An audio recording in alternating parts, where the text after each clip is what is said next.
From Cesar Wasaka Stadium on the campus of UC Santa Barbara in beautiful Santa Barbara, California, this is Big West Baseball here on ESPN+. Today it's a Big West Conference matchup between the visiting UC Davis Aggies and the home side, the UC Santa Barbara Gauchos. Both teams coming off of series losses in conference last weekend and looking to right the ship here as we look at the Big West standings coming into play here this weekend. Cal Poly undefeated at 9-0, UCI at 10-1. They've won 10 games in a row. And both the Gauchos and the Aggies close together. They're at the bottom of the standings. Gauchos at 5-7, Aggies at 3-6. So Gauchos 2 games ahead, or a game and a half ahead of UC Davis, depending on how you look at it. This is what happened last year in Davis. That Friday game on April the 19th, that was a complete game shutout for Ryan Gallagher against today's starter for UC Davis, Brian Green. Just 5 hits combined between the two teams. And the Gauchos ran away with it on the weekend, outscoring the Aggies 10-2. Gauchos only allowed 2 runs the entire weekend at Dobbins Stadium a year ago. These are the starters for this afternoon's game. Brian Green, the left-hander for UC Davis, and Tyler Bremner, the preseason All-American for the Gauchos, looking to bounce back after a tough start last weekend at Blair Field against Long Beach, where he allowed 6 runs in just, 3 runs. No, what was it? 6 runs, 5 earned in 3 2/3 against Dirtbags last week. Hello, everyone. My name's Kevin Cannon, alongside my broadcast partner here this afternoon, Bob Bronsma, former head coach of the Gauchos. And Gauchos returning home after a 5-game road stint in which they went 3-2, 2 midweek wins, 1 on the road at St. Mary's and 1 on Tuesday at LMU, and then the series loss against Long Beach State. But Davis, they've lost 6 in a row in conference. Gauchos have lost 3 straight series in conference. So both teams still in the middle of the year. Aggies were off to a hot start, as were the Gauchos, and they've both kind of regressed to the mean. If you're a coach on one of these staffs, you still have a lot of season left to play, but what's the focus coming into a weekend like this? Well, the focus is you got 6 more series left to play. And, the Gauchos, if they just win these next 6 series, which they're certainly capable of, not looking for sweeps. If you just go 2 out of 3 in these next 6 weekends, you got 17 wins, and that should qualify you for the conference tournament, which right now is the #1 goal. That's right. And the conference tournament at the end of the year, first Big West Baseball Conference tournament, and the top 5 teams will make the field. And so as it stands, if the tournament started today, both of these teams would be out. But you have 6 weeks left in conference, and for the Gauchos, including your bye week, so 7 weeks left. You've played just about half your ball games, and we've seen the way this team can play, what they're capable of at the start of the year, where you get timely hitting and you get quality starting pitching and quality bullpen. And Gauchos have been unhealthy offensively and are getting healthier on the mound. Right. And they play all the teams that they're competing for in those last few spots, exactly. Right? UC San Diego, UC Davis, Fullerton in particular. And then you have Bakersfield and UCR, right? So you got to look at those weekends those are must weekends, right? In case you have any kind of slip-ups, those might be weekends you looked at, hey, maybe we could sweep here and there. But there's just a lot of ball games left. No reason to even look for the panic button. You just got to get back to work and do the things that, one, will get your head clear, right? You got to get rid of some of this negative vibes maybe that both teams have coming in. And once you do that and you start playing, you start doing a couple things right, then you kind of remember, hey, we are a good team. So as it stands, Davis, a game and a half out of the 5 spot, and the Gauchos are a single game out of the 5 spot. Here come the Gauchos. It's time for some baseball. We'll take a break, come back with the starting lineups of the first pitch here on ESPN+.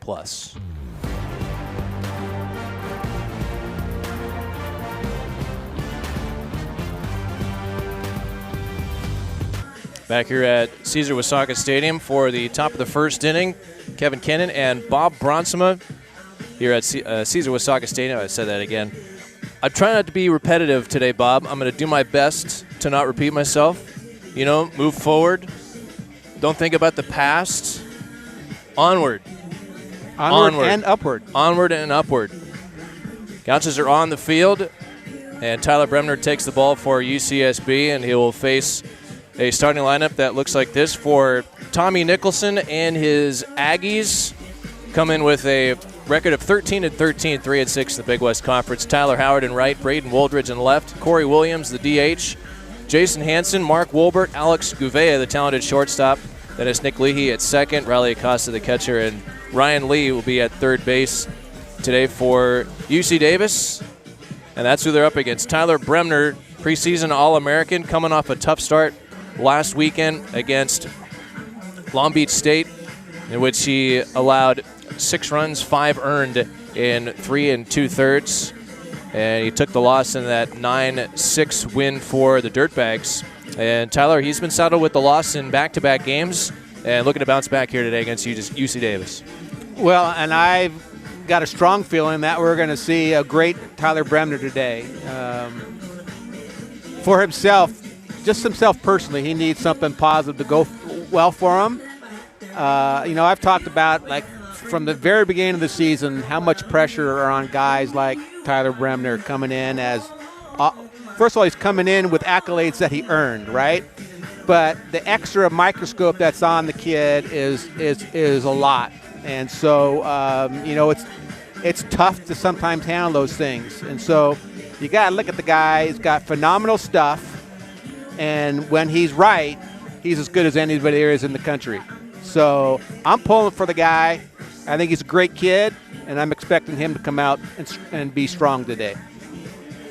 8th start of the year for Bremner, 2-2 record, 4.24 ERA in 34 innings, 37 strikeouts, 9 walks for Brem, the junior from Scripps Ranch High School in San Diego. Here comes the first pitch of the ball game, and it's in there a strike at 4:39 p.m. here in Santa Barbara. Kevin Cannon, Bob Bronsema, ESPN Plus. 2 teams under 500, and if things go well for either team, they could get themselves back to 500 this weekend.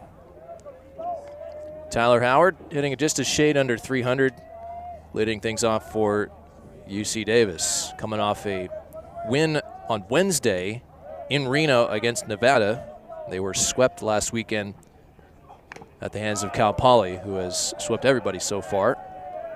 And I would assume that these two have seen each other, played against each other, or even with each other. Howard from Encinitas and went to San Diego High School.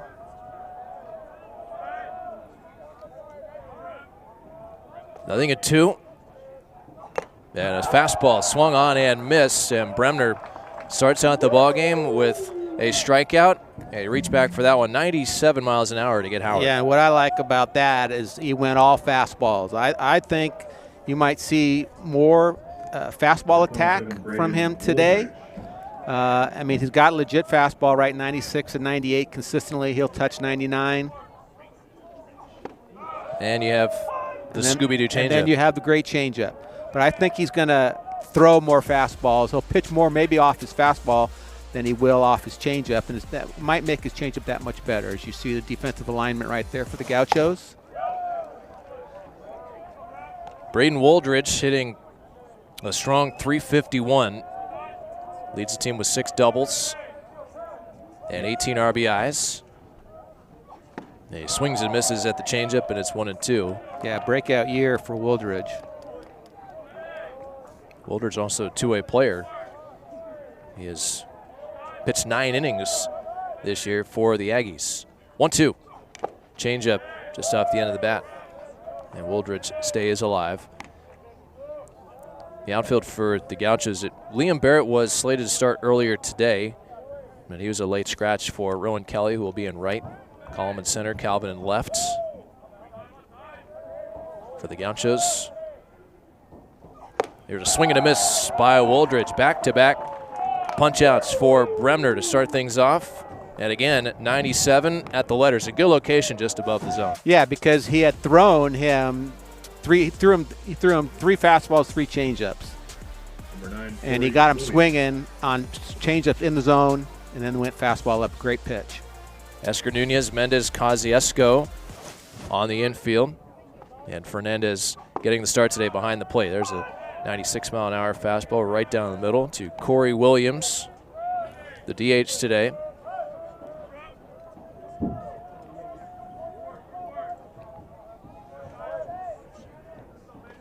Here's the 0-1. That's a bit high and outside. 1-1 here. Bremner looking for a strong start after he struggled out of the gate a week ago. Swinging a foul tip, and Brem's getting some swings early on that elevated fastball. And it's 1-2 here to Williams. Infield pinched up the middle. Bremner kicks for the 1-2.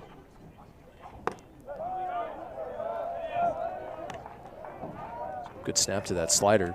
Missed outside, so 2 balls, 2 strikes to Williams.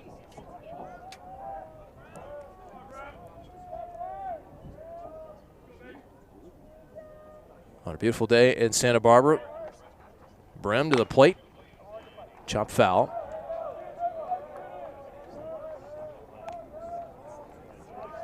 There's a change there. Change, right, change. Change has been his best pitch, but like I said, I got to think that 96 to 99 is a pretty good pitch as well, especially when he locates it like he has been. Another 2-2 to Williams. Is a fastball. He checked his swing, and he's rung up by Alan Alvarez, the home plate umpire. Tyler Bremner with a statement here in the first inning as he strikes out the side, all swinging on high fastballs as he gets Howard, Woldridge, and here Williams. We go to the last of the first. Gauchos coming up.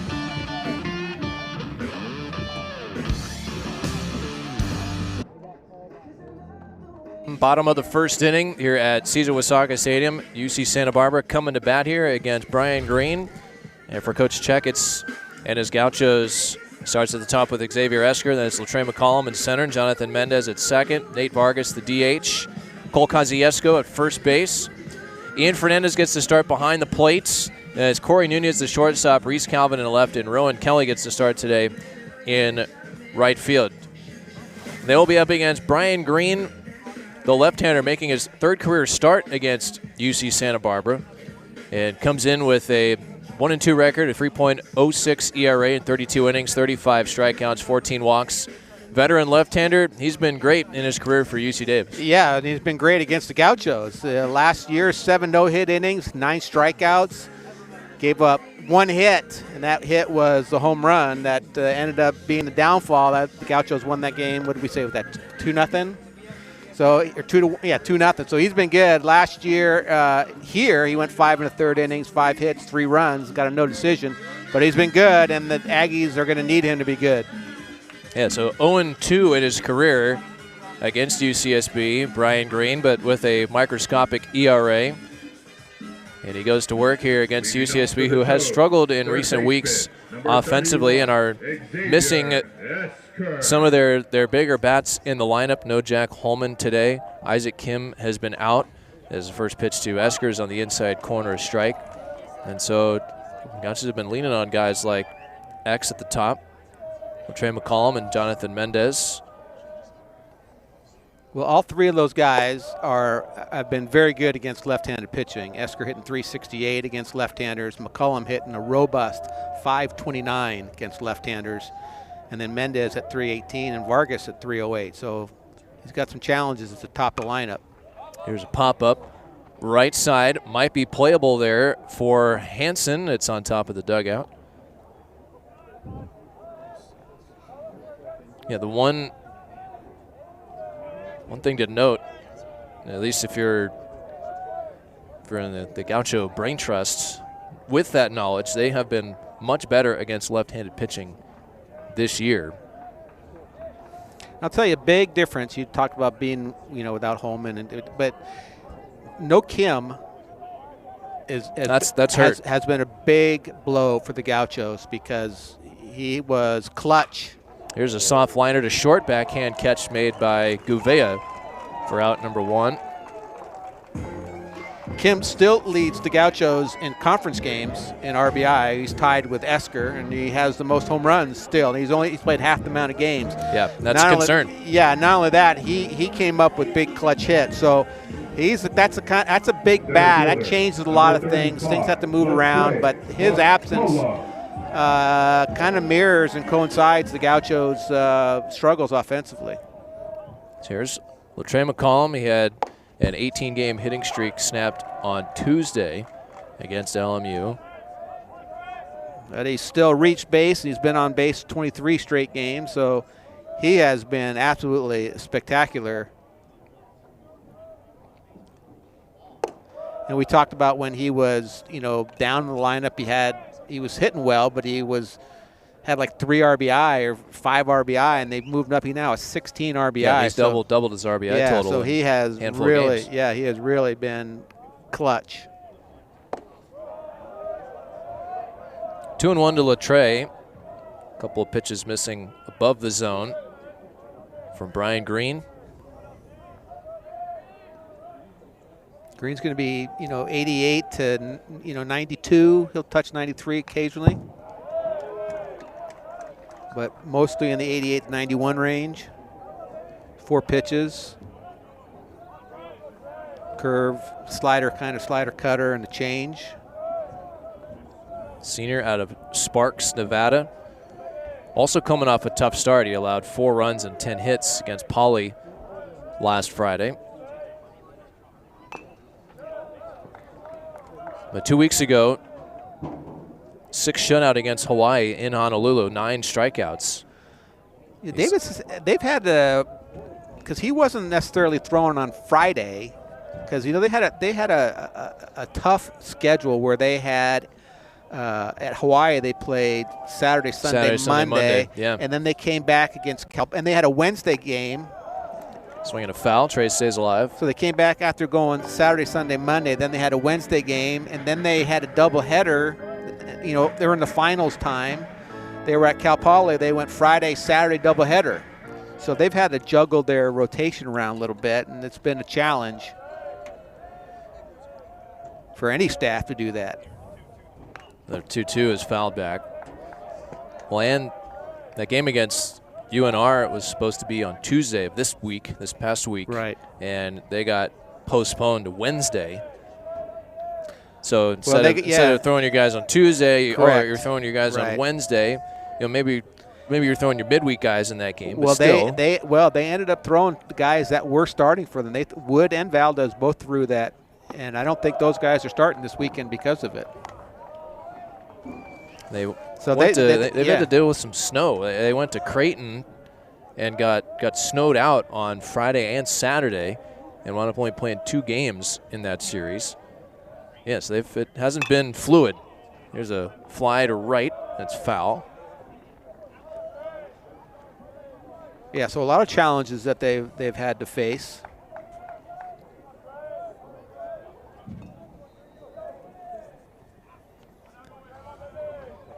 And like Santa Barbara, Aggies on a tough stretch in conference, having lost 6 in a row. And Trey with a long at-bat here. Fouls another one off.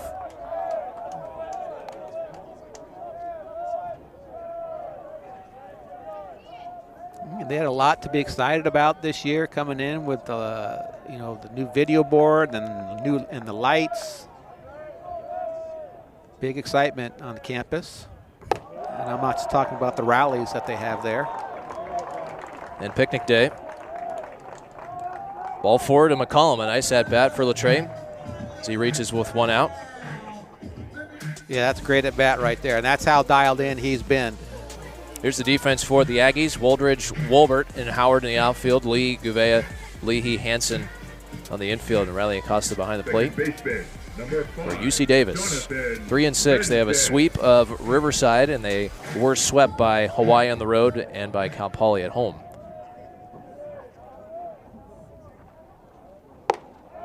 Mendez takes high. Jonathan had a 4-hit game last weekend against Long Beach State. Good series overall with the bat. The average over 300. He's got 10 doubles. Tied for the team lead with 6 long balls. Swings over a changeup. 1-1.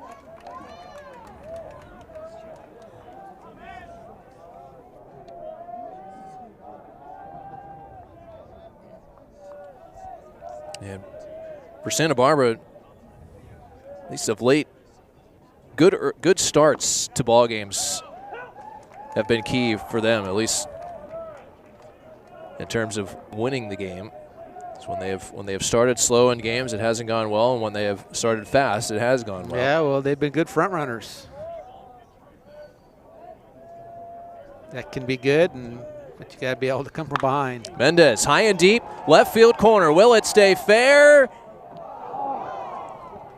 Yes. Oh wow! I don't think so. Davis disagrees. Home plate umpire Alan Alvarez signaling a homer. Tommy Nicholson out. Yeah, Davis fans were reacting to that. They got a good view looking right down the left field line. Yeah, I mean it's rarely a benefit here because we have a net in front of. There's a net back there, so you can right behind the pole, so it stops. And I think that may have deceived because that ball to me hit to the left of the pole right there. So yep, that is. So they're gonna. That is a foul ball, yeah, I believe, according to that replay. Yeah, it was pretty obvious to me, but I think now once again 3 umpires here in the Big West instead of the 4 like we have during non-conference and yeah, there would have been weekend. There would have been somebody there to see it further out. Yes, home plate umpire is a little farther away, about maybe 100, 150 feet further away. He's not as far as us, and so we'll see. I don't know. I'd love to know what they talk about here because. I was talking about this on Tuesday. Yeah. He's appealing. It's clear that he wants to replay. Now, I don't know if they go in there and they say, should we let him, or is this against the rule? Are we doing this? I mean, are they covering themselves? I don't. Wait, does anybody have the number for Bob Bronsma? He's the chair of the Rules Committee. Now, and he could help us out here. For me, this means these guys talked it over, and he saw that it was clearly foul, and so they're not even going to review it. So that's why I think they meet, to discuss whether or not it needs to be reviewed. Did I kick it or did I get it right? And if one of his partners can pick him up and say, I think you might have missed that one. Yep. So the guy either says, I believe you and I may have missed it, and I'm going to tell them no, or you know what, I don't believe you, I'm going to go check anyway. So now Andrew's job is to come out and say, hey, exactly. And he'd go, how are you calling that from over there? Yeah, like I feel like they need to use a review. Okay, so the Andrew talked him in at least checking. Okay.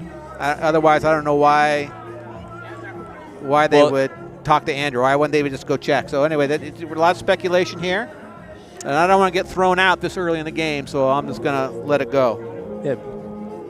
Pull out your phone and see if anybody's texting you. Like, hey, I saw it. I saw it. I think it's foul. Did you go Rules Committee already? Yeah, I did. You missed it? I did miss it. Oh, my gosh. You want me to repeat it? I thought it was pretty good. No, I'm sick of that line. I'm just telling you. Who's chirping you about the Rules Committee? No, my wife thinks it's hilarious. And the only time my wife texts me is when you say something funny. So she texts me every 6 years, apparently. So here we take a look at it, and the ball did not change direction, so it didn't hit the pole. No, it didn't, and when it fell down, right? So right there, you see it in front of the pole. You can see it right there. It's right in line with the upright. It passes in front of the pole. So this should not take a long time. Like that view right there means that it's foul. Mendez has got his helmet on and his bat, so he's ready to hit another one. What do you know? We're at Cesar Wasaga Stadium, and we got a replay in the first inning. It's a common occurrence. You know why? Because people know our cameramen do a great job. Yeah. And who, of course, Eddie Spantman. Yeah, this is his shot right there. And he traditionally gets them all, and we have a call. Foul ball. So ultimately, the call is correct, I believe. Yes. And Reason why I did not mark it in my book at all. Are you using pen or using pencil? No, I'm using pen. You've converted me from a pencil guy for sure in the book to so confident that I'm going pen. I'm glad that at least you've had that impact on me. After all of this, that I've had that kind of impact on you. Yeah. Yeah. Well, one more rules committee line, and then it could be the end of our relationship. Chair. I just love that you got a text in the first inning already. It's great. Well, yeah, normally your humor doesn't pop up until like the 7th or 8th. All right, so 1-2 the count to Mendez. And Green back to work. And Jonathan checks a swing on the ball in the dirt. They ring him up at first. And Mendez down on strikes. That's from the penthouse to the outhouse in 2 pitches right there. I want to see that one again. A great pitch. So both check swings that's been called strikes here I thought were close. I would have loved to have seen the angles on that, but both the Gauchos and the Aggies have a guy rung up on a close, at least, check swing. First strikeout for Green. Then Vargas will bat here with McCollum at first. And 2 away. Nate picked up a homer and a couple of doubles against Long Beach State last weekend. And ahead in the count now, 2-0. 77 miles an hour on the breaking ball there from Brian Green.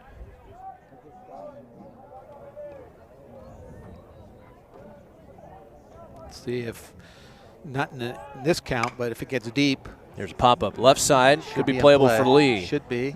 In foul ground on the warning track, makes the catch. Side retired. So the Gauchos thought they had a 2-run homer. And on replay review, it was overturned. Correct call made, and we play a scoreless first. Go to the second here at Caesar.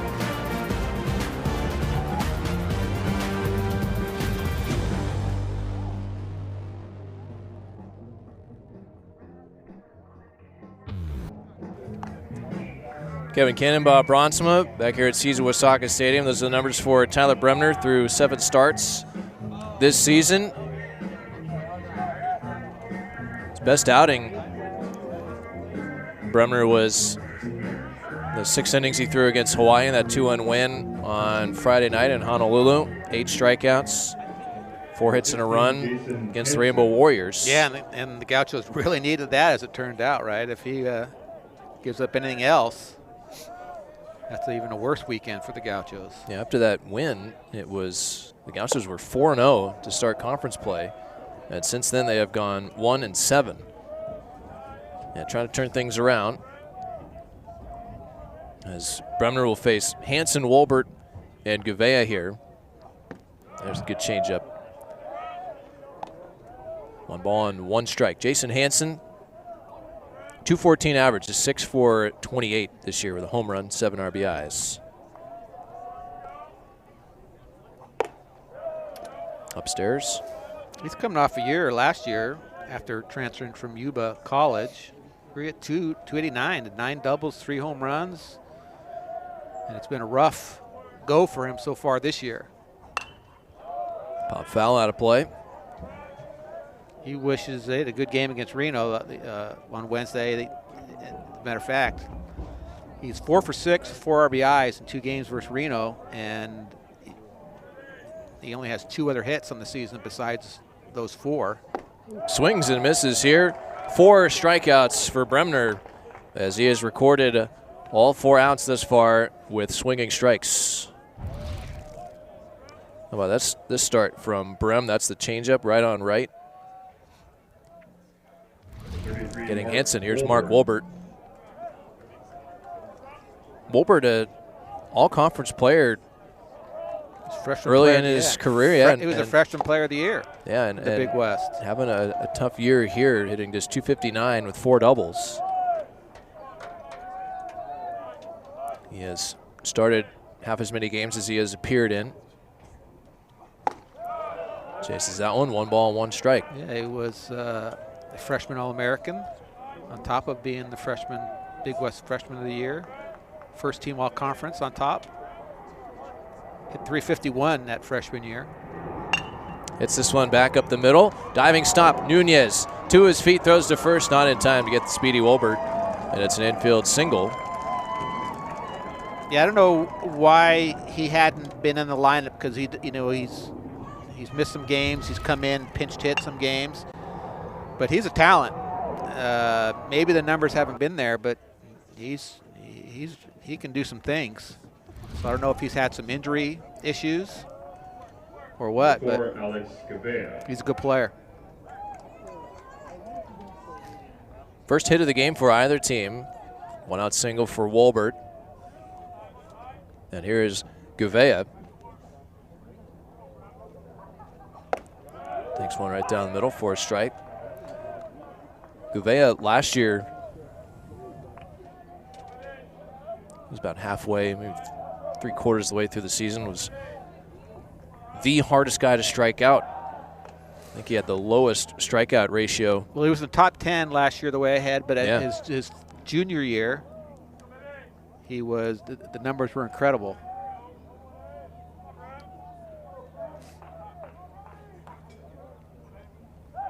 We're leaning a little bit there.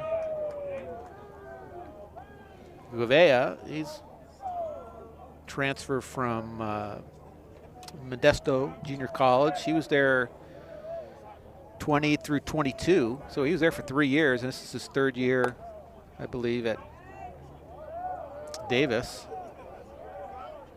So he's on the Blue Tarski. He's on my scale, 7 years of college down the drain.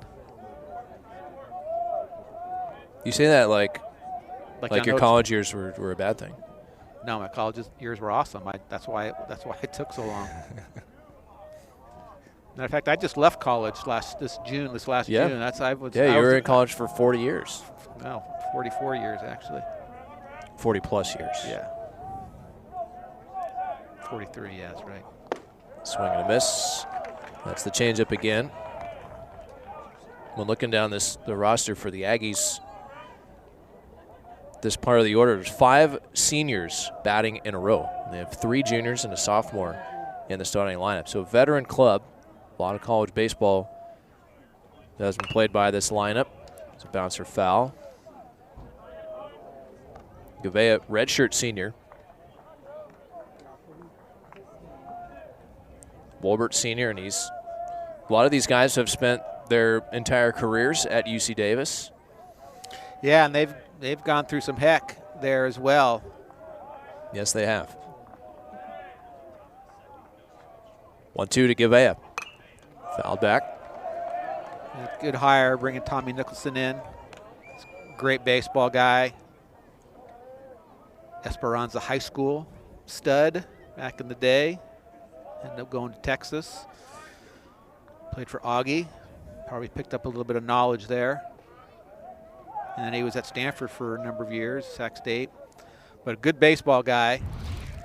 And he's done some good things. And he got the job in December of 21, so that first year they did some amazing things just to field a team.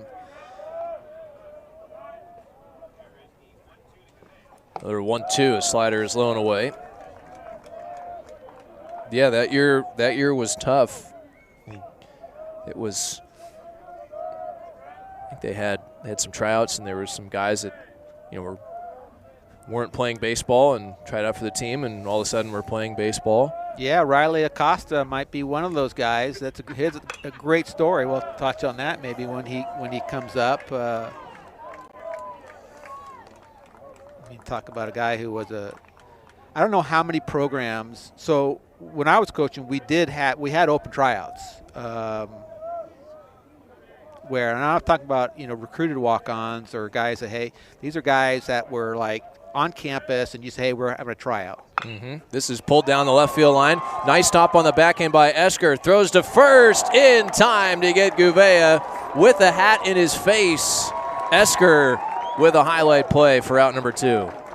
Yeah, that was a spectacular play, and that's where living in Isla Vista comes into play. You have your hat over your eyes a lot on the weekends sometimes, and you can still play. Outstanding play. That's in the corner, and and good chance that Wolbert scores on that. But instead, it's a 5-3 put out with a star next to it. Down to second goes Wolbert. 2 outs for Leahy. Well, what a great play by X down the line. But you're right. I don't know if we had a close-up of him throwing that ball with the sombrero over his face.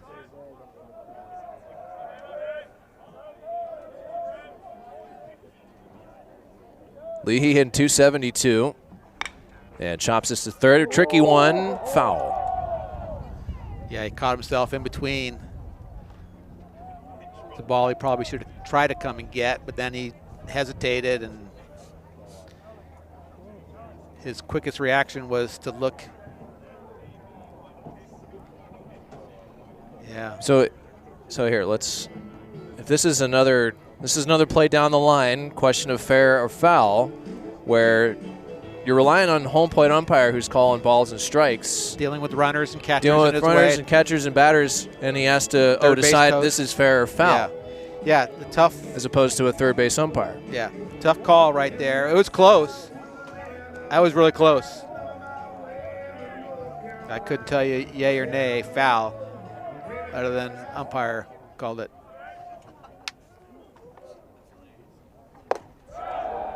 Just another high one. Leahy there, 95 from Bremner. Head in the count here, 1-2. Aggies with a 2-out chance here with a runner in scoring position. Leahy, semi-local from Newberry Park. Probably have a lot of people here. 1-2. Up and away. Leahy, another player, the California Collegiate League over the summer. 4-year starter for the Aggies. Another one of those veterans. 2-2 is pulled foul.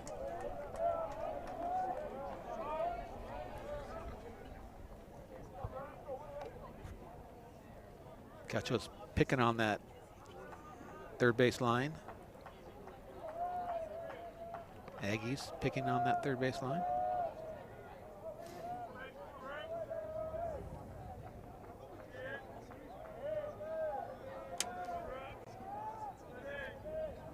Wolbert at second, 2-2 to Leahy. And the pitch is a liner. That's into left center field, a base hit. Wolbert coming around, he will score. And UC Davis takes a 1-0 lead.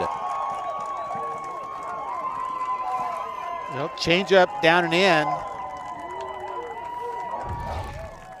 And 86 miles an hour off the bat. A little bit off the end, but big 2-out knock for the Aggies.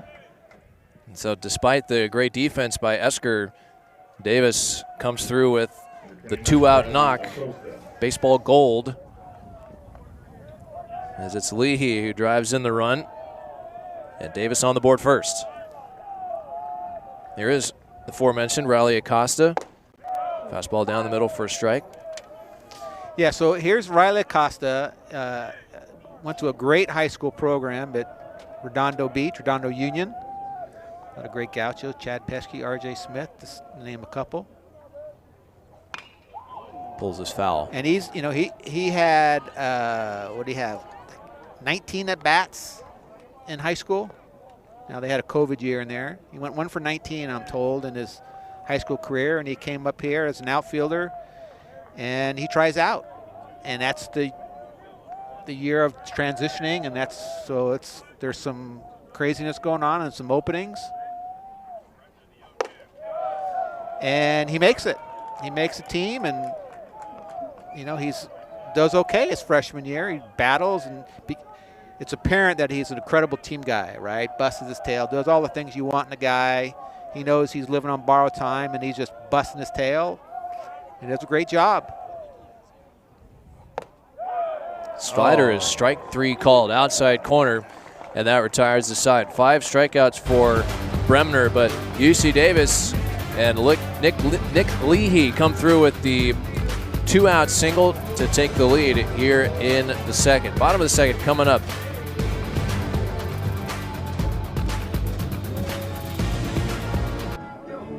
Kevin Kinnon, Bob Bronsma back here at Caesar Wasaka Stadium for the last of the second inning. UC Davis with a 2-out single, plating Mark Wolbert off the bat of Nick Leahy. Brian Green pitching now with a 1-0 lead. He'll face 5, 6, and 7, Kosciuszko, Fernandez, and Nunez for the Gauchos here in the second. Numbers for Green this year out of Sparks, Nevada. 0-2 in his career against the Gauchos, as we mentioned at the top. And he went 7 no-hit innings in his outing last year at Dobbins. Yeah, he's pitched well. He's deserved maybe a little better fate. But when you're going up against the stellar pitching staff that the Gauchos have had over the years, you got to be better than better. Cole Kosciuszko leads off. He takes high for ball 1. Cos had a nice weekend against Long Beach State, on base a ton. He was on base 7 of his first 8 plate appearances. Average up to 230 with 4 doubles and 2 home runs. He homered on Tuesday against LMU. That was a 2-run shot, a difference in the ball game. He did so well we decided to pronounce his name better. Well, his dad came up and visited me last Tuesday against St. Mary's and informed me on the pronunciation. So we're dialed in now. Shout out to Mr. Kosciuszko. And in any case, for anybody out there, we always want to pronounce absolutely everybody's name correctly. Let us know. We're nice guys, and we're sitting out here in the open, so you know where to find us. You shouldn't have said that, but yeah, I mean, you can hide upstairs if you want. I can, with the challenge of a longer last name, I can like Bronsma. Yeah, I can totally get the. Okay, can you please get it right? It's not that hard. Yeah. Especially since we're the hometown broadcasting. That's why I always try to call him Cole. I finally figured, okay, I got it. I can start calling him Kosciuszko. Now it's Kosciuszko. Oh, tough pitch right there. Breaking ball, late swing, and a foul hung on by Acosta. Second strikeout for Green. Kos tied up there, trying to protect with 2 strikes, and Trackman didn't have that as a strike, but in protect mode. Yeah, it's close enough, and that, they say it's too close to take, and brings up Fernandez. Hit his first career homer on Tuesday. A bomb against Loyola Marymount. Not sure if it's landed yet. Tries to do it there. Swings and misses for strike 1. Yeah, Tuesday it was a very windy and cool day at Page Stadium, and the wind is howling out to left field. And Ian got all of it, and it disappeared into the night. We'll just foul lookout dugout, 0-2. So 5 of his 7 hits that he's got so far, extra bases, 4 doubles and a homer.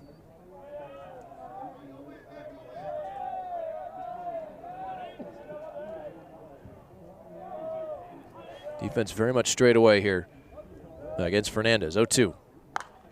Pop foul.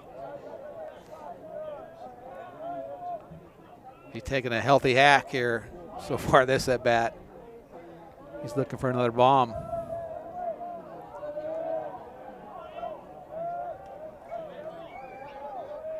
Let's see if they try to sneak a fastball in on his hands a little bit, or they go change away.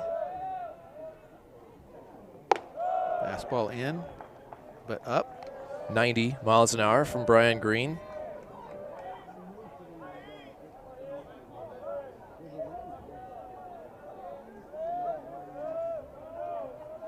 One and 2. Another foul. That's a good job right there, all the way around. That was the off-speed pitch away. He did a good job staying on that. Fouled it off, getting another look.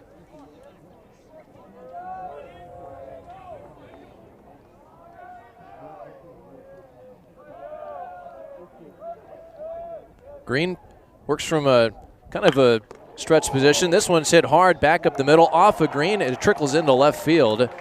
A base hit for Fernandez. 103 miles an hour off the bat and foot. Now, I tell you what, Bob, I can't believe how many balls have been hit through the middle by the Gauchos this last week and a half that have deflected off of the pitcher. There were 2 against Long Beach and 1 against LMU that went for outs. And the one against LMU was off the bat of Kosciuszko with runners at second and third. And here I thought I was ready for it to bounce right to Lee at third, able to make the play. But it got through the hole, so a clean hit in the end for Fernandez. Time's changing. Right? Yeah, there's your luck. You've been looking for something that's going to indicate that things are going your way or the Gauchos' way. Maybe that's it. Number 16. So first hit of the game for Santa Barbara. One out single by Fernandez, and good to see Green remaining in the game as well. Corey had 2 hits Tuesday. He bounces, or bunts, third base line, picked up by Lee, and he throws to first.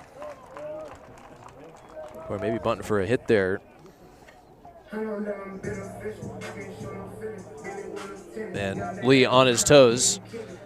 Well, it's a good job because Nunez kind of stumbled coming out of the box, and I'm not sure if Lee saw that, but he did a good job of not trying to field on the run, throw on the run. He right, left catch, right, left throw, made a good strong play. Number 1, Reese Calvin. So runner at second and 2 down for Calvin. Swings and misses for strike 1. Reese hit his first homer of the season last weekend against Long Beach to the opposite field.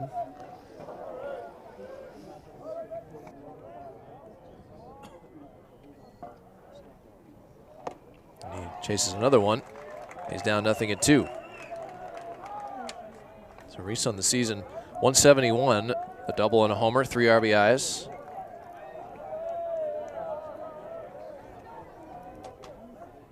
Green, 0-2 is high, fastball.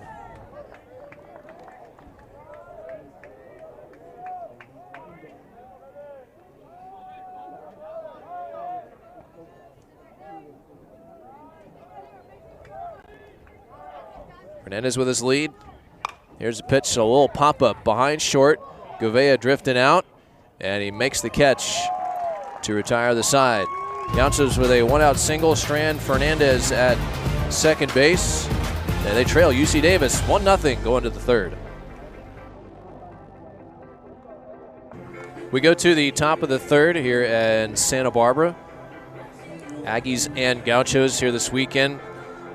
I didn't want to mention this at the top, but it is a fact. Gauchos have won 17 games in a row going back to 2018 in this series. So before 2018, it was a 21-17 advantage all time, and tack on 17 straight wins, it balloons to 38-17.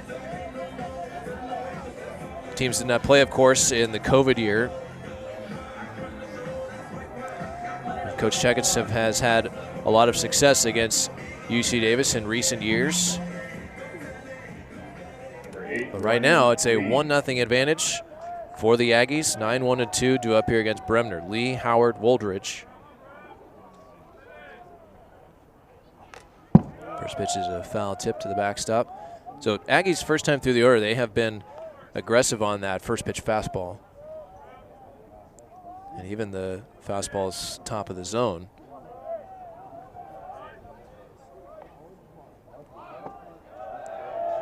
Lee lost a hand on the bat, drawing the bat back there, but did not go around on the appeal. So 1-1.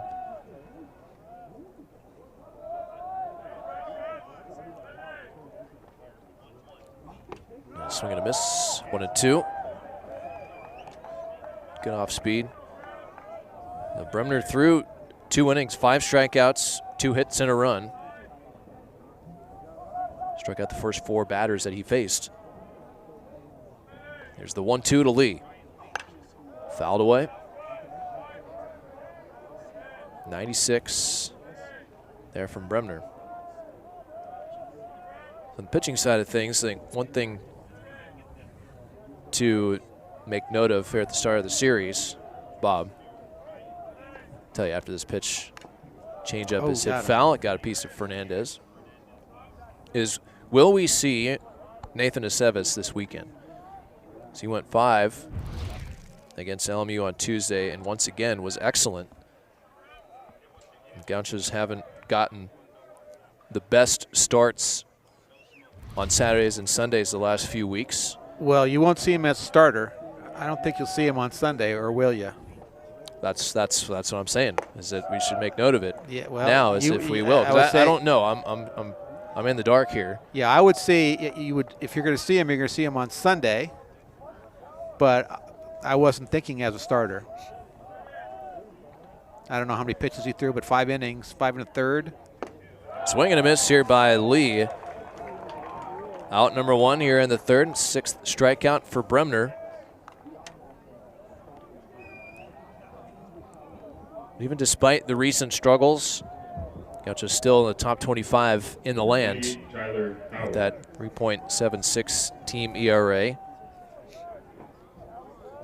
In the last 3 games that they've played, coming into today's game. This here's top of the order. Howard lines us out to left, right at Calvin. That was smoked. 109 miles an hour. Atom ball for Howard. I was going to say, in the last 3 games the Gauchos have played, they've only surrendered 6 runs. The 5 on Sunday against Long Beach and the 1 on Tuesday against LMU, and they shut out the Dirtbags on Saturday. So if the Gauchos can get their offense going, the pitching will be there. The pitching might be going through a little lull right now, but it's still pretty good, as that stat indicates.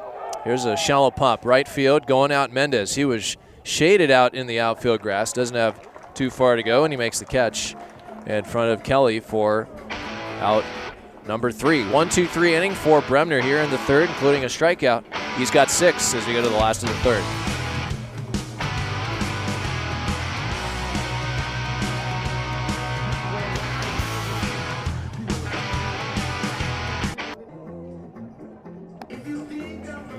We go to the home half of the 3rd here at Caesar Wasaka Stadium. 9-1-2 due up for the Gauchos against Brian Green and the Aggies.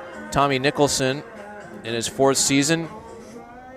Tommy, I believe he's right of the picture there.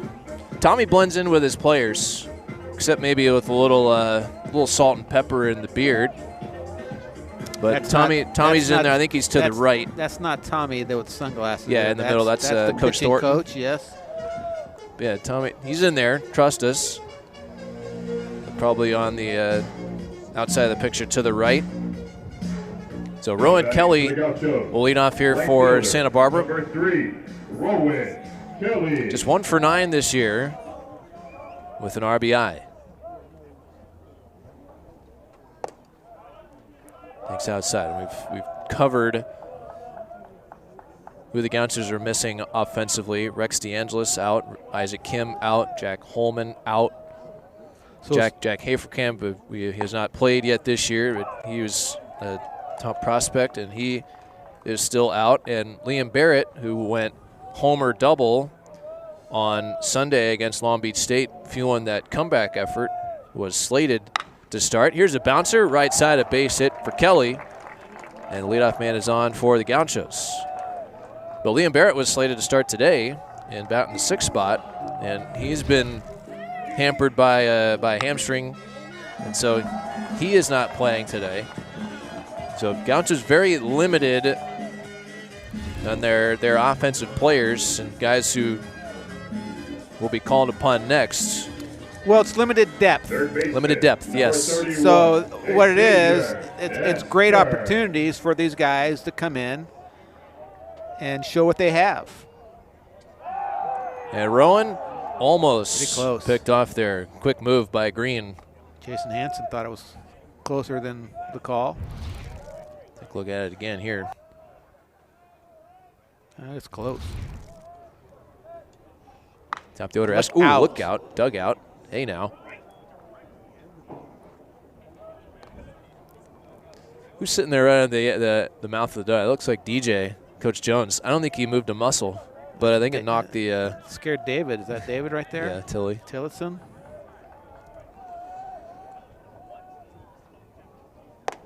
Breaking ball misses high. 1-1 here to Esker, who lined out softly to short his first time, 0 for 1. Leadoff man on for the first time in the game for Santa Barbara after the Kelly hit. 2-1.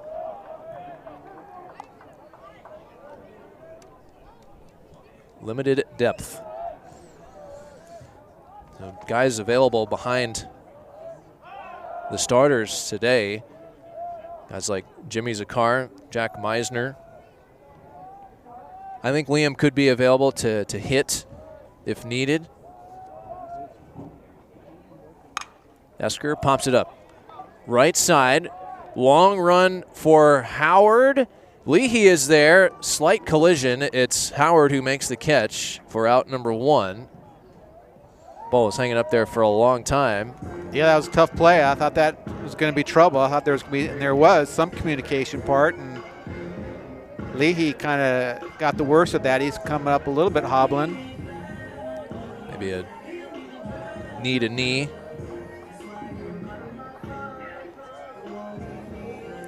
Collision there. Well, Howard's kind of like, he's like a fullback body out there. He's a physical kid. Not a guy you want to run into. Center fielder, number 35, Latrey McCullough. I mean, he's not Tom Hastings' body, but he's pretty studly out there. Trey, first pitch swinging, pops it up out into left field. Coming in Woldridge, going out Gouveia. Woldridge takes care of it. Back-to-back pitches, back-to-back pop-outs to the outfielders in shallow right and shallow left, and there's 2 away.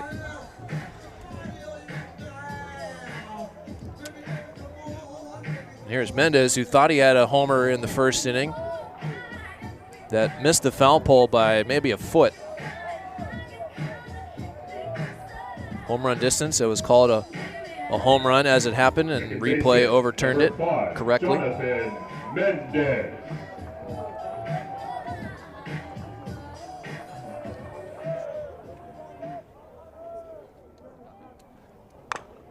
Chops this one foul.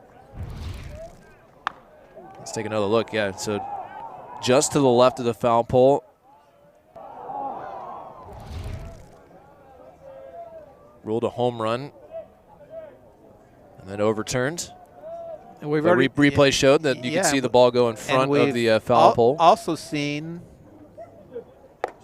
I don't know if I want to say repercussions, but the difference. We've not in a 3- and 4-man crew. Also had a ball chopped down the third baseline that was close. Someone maybe closer to the bag might have a little better angle on that than an umpire behind home plate running around. I'm assuming that they're going to have at least 4 umpires, if not more, for the Big West tournament. I would certainly hope so. It would be pretty legendary if there were 6 out there, like in Major League Baseball playoffs. In the dirt. Kelly took a few steps towards second, scampers back to first. That's exactly what you do on that, Paul. That's you read ball in the dirt, you start to go. If it's blocked where it's within the reach, then you can shut it down. But if that kicks anywhere else, you don't stop. And that's an outstanding job right there by Rowan Kelly. I like that. I like to see that. This is hit down the left field line, foul. You know, we were talking before the game, and you were talking about the Gauchos just aren't kind of doing the smaller things that have made them the successful program that they've been over the last few years. And that's one of them. So, I mean, he's being aggressive. He's doing the right thing. So, you know, you need to acknowledge things when they're done right. That's one of the ways you get out of a funk is you say, hey, that's the right thing. That's a good job. Way to go. And that's what we're doing there. Swing and a miss here on a ball in the dirt. And throwing to first there is Acosta. So Green, leadoff single by Kelly. He is stranded at first. And Green picks up his 3rd strikeout as he gets Mendez for the 2nd time today. 1-0 Aggies as we've completed 3.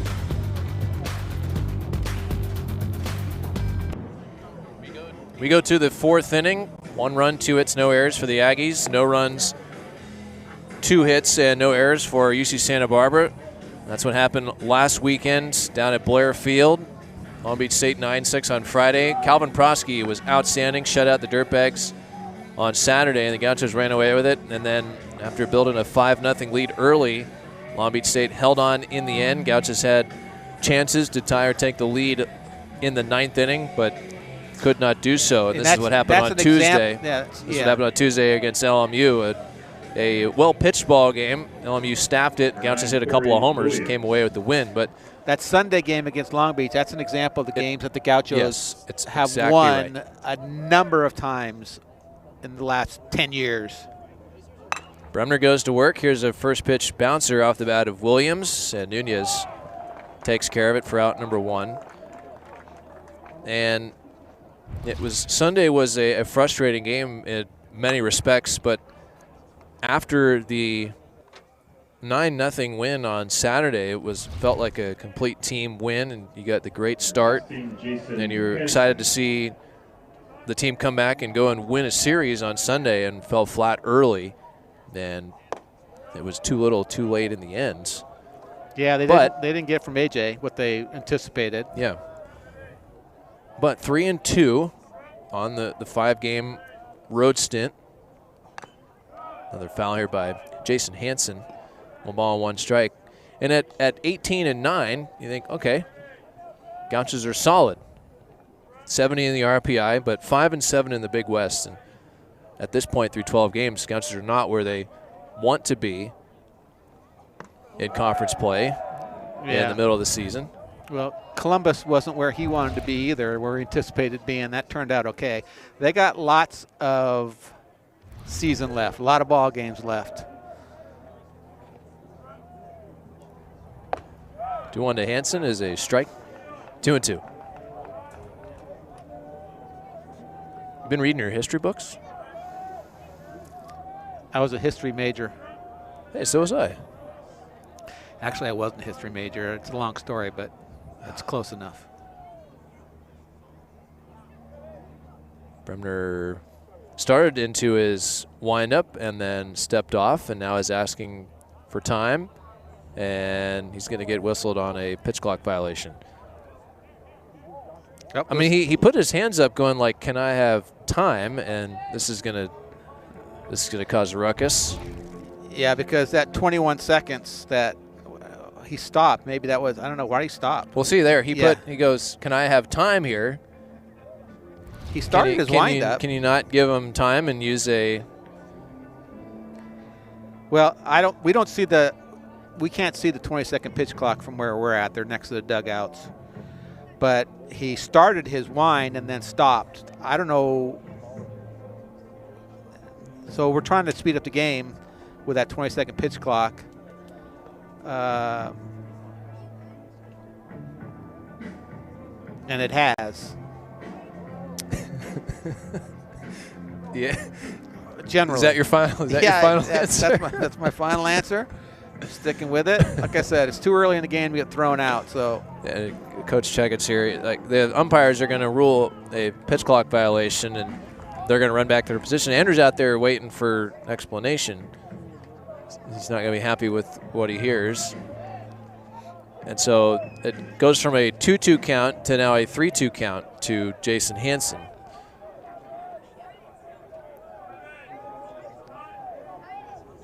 Who struck out swinging in the second.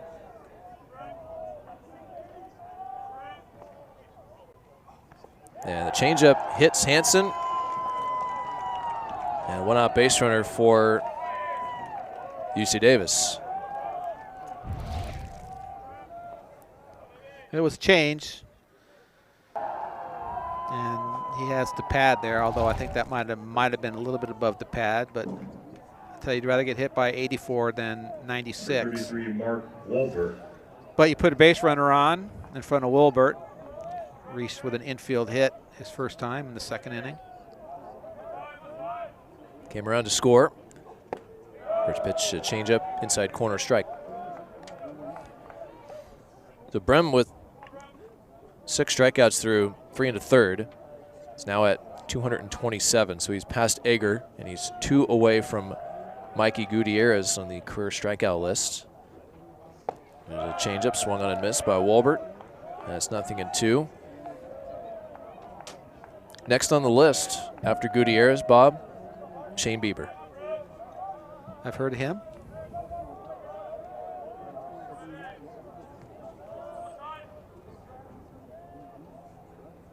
Oh-2 is rolled to first, and Kosciuszko is going to go to second. They get the out there. Bremner covering at first. So lead out, taken off the base, or lead runner taken off the base paths. Yeah, aggressive play, but he made a good, strong throw.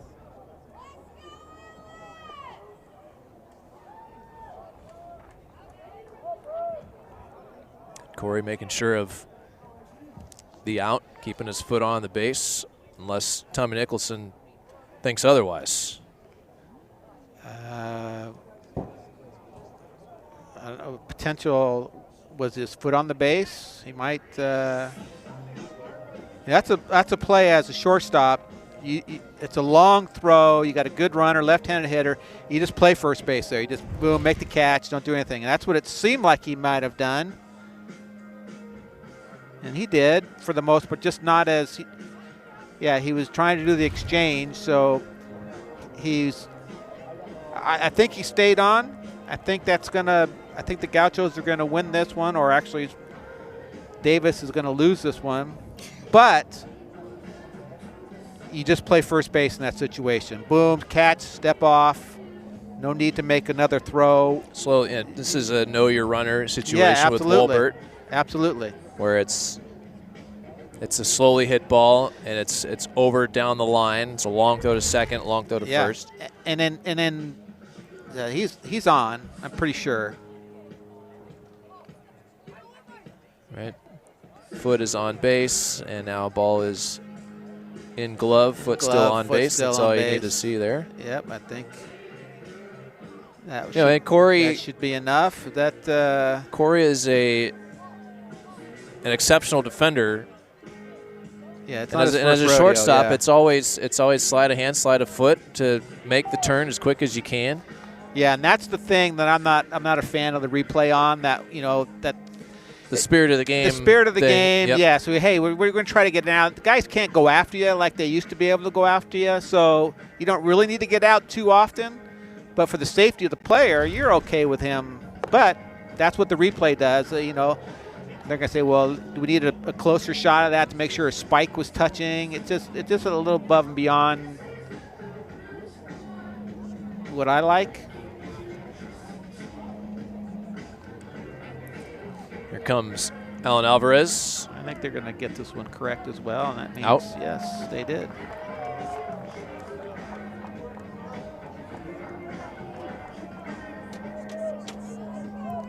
So that is the second out of the inning. The fielder's choice by Wolbert brings up Gouveia. For Alex Gouveia. That's Carlos Castillo, I think, on that first base camera with a good shot, if I'm not mistaken. Gouveia robbed of a hit by the web jam by Esker in the second. Wolbert a threat to run here. He's 2 of 5. Not as big a threat as I was thinking, but I think he is a threat. Look out. Up and in, ball 1 to Gouveia. 94 from Bremner.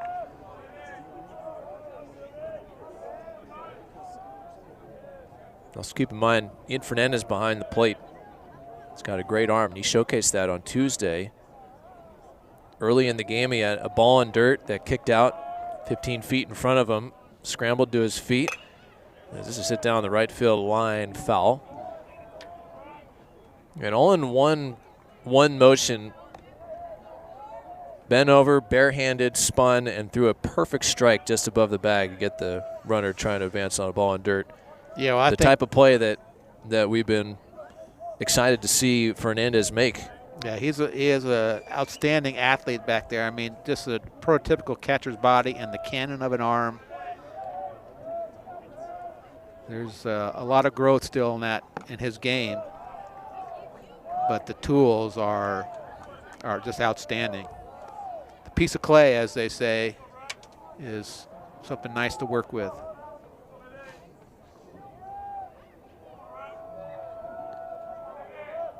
Two and one here to Gouveia. Pop foul out of play. 2-2. So now with 2 strikes, even though Gouveia is tough to strike out, you still think this would be a situation where he'd be more likely to run. Gauchos are more than aware of that as well. And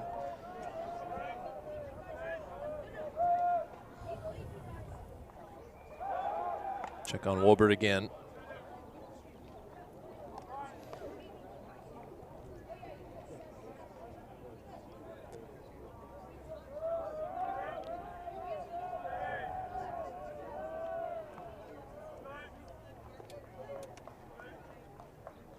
Two-two. It is popped up. Third base side. This should get out of play. Heads up, Vic. Stoic. Unfazed. Watch out baseball. You mean watch out baseball? Yeah. I like Vic on that contest of Vic and the baseball.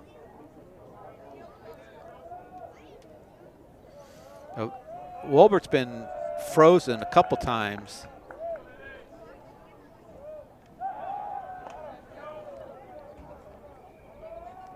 I don't know if he's gotten the read on Bremner that he likes, because he's kind of double shuffled.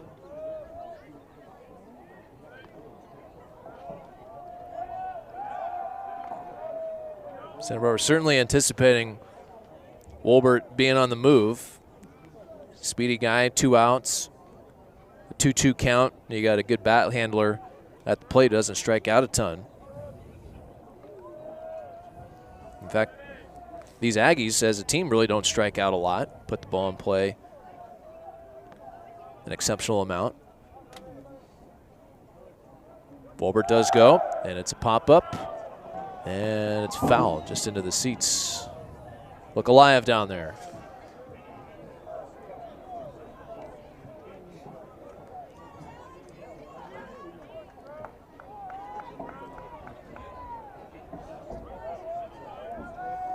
Gauchos, they were thinking, they had the right train of thought there.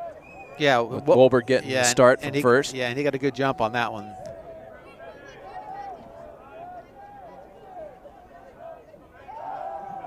Just has an average lead, and there he was buckled just slightly. Yeah, most of his first movements have been back, which would lead you to believe that he wasn't stealing, but he had a couple buckles when he wasn't going, but he got a really good jump on the foul ball previously.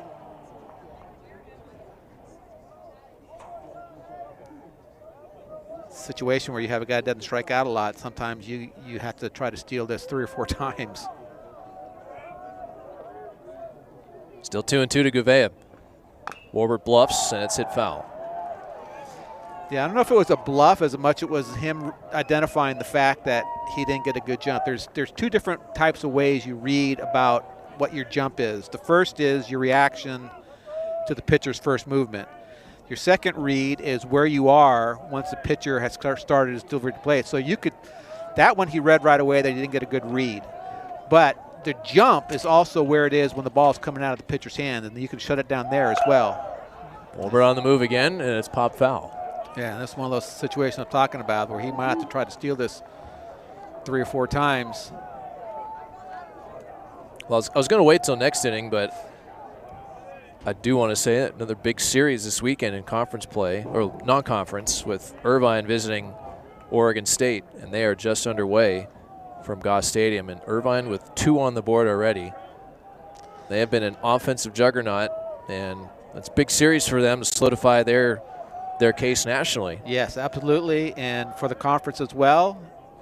We'll see if they'll be able to pitch like they did against the Gauchos, because that weekend they put together the perfect weekend. They played well against Northridge, but that was Northridge. They came in against a really good team, and they did everything right. 2-2 is swung on and missed, and Gouveia is down on strikes. Bremner picks up his 7th strikeout, and he wins the battle here as he reaches back for 95 and gets Gouveia to chase. Davis strands a runner. Bremner with 7 strikeouts through 4. Gauchos trailing 1-0. 1-0, UC Davis leading UC Santa Barbara here, game 1 of this 3-game set in Big West Conference play. Kevin Kennan and Bob Bronsema. Nick Leahy providing the only run of the game, a 2-out single to left field with Mark Wolbert at second base back in the 2nd inning.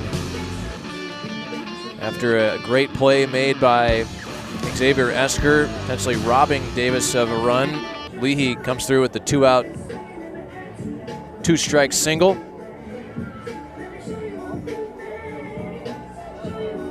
The Gauchos against Brian Green have mustered a base runner in each inning, a walk in the first, a single in the second and the third. But have stranded 3. First pitch swinging, a check swing right back to Green off the bat of Vargas. 1 pitch and 1 out here in the 4th. Well, as a hitter, that's about maybe a pop-up in that situation, but check swing on a ball out of the zone on the first pitch of an inning, frustrating for a hitter.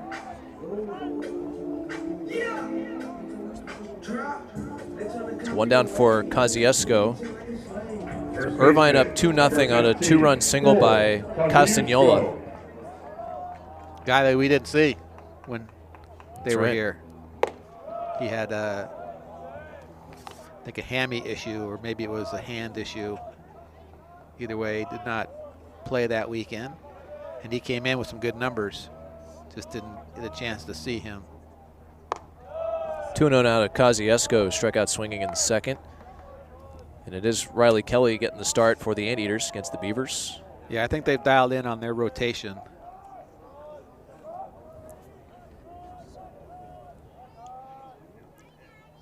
Popped up. Behind second base, Gouveia. Right on the edge of the grass, has it for out number 2. So elsewhere in conference tonight and this weekend, UC San Diego at Cal Poly. UC Riverside at Cal State Bakersfield. Fullerton is at CSUN, and Long Beach State on the islands against Hawaii. Aggies and Gauchos here. Anteaters, Beavers in Corvallis. For the Gauchos, at catcher, number 37, Ian Fernandez. Let's see, Tritons, Mustangs, Titans, Matadors start at 6. UCR, CSUB at 9:30, at 6:30, beg your pardon, and Long Beach State and Hawaii at 9:30 Pacific. Cal State Fullerton making a little bit of run. They coughed one up on Sunday last week against the Bakersfield. That was a tough one. But well, how they've about been playing well. How about Hawaii's 10-run ninth God. against CSUN? I was watching that game a little bit, and yikes. And Kamana Nahaku, the National Player of the Week amongst Division I. 5 homers and 12 RBIs last week. Fernandez ahead in the count here 3-0. He singled up the middle off of Green his first time. And he takes high, ball 4. So Fernandez on for the second time today. Brings up Nunez. And in that Sunday game, Nahaku had 3 homers. And I believe Hawaii set a program record with 6 homers in the game. They hit 3 in the 9th alone. Shortstop, number 16, Corey. I felt Nunez. for Eddie. Yeah. That was, and a huge win for Hawaii. They would have lost that series, and there would have been a big gap between Cal Poly, Irvine, and the rest of the conference. Yeah, we saw the standings at the top of the telecast. UCI 11-1, Poly 9-0, Hawaii at 8-4. The front runners through the first 4 weeks. Down the middle, a strike there. 1-1 to Corey Nunez. I'm sticking with my, my preseason thought process on the top 5 teams. But talk to me in a couple weeks. See where I'm at.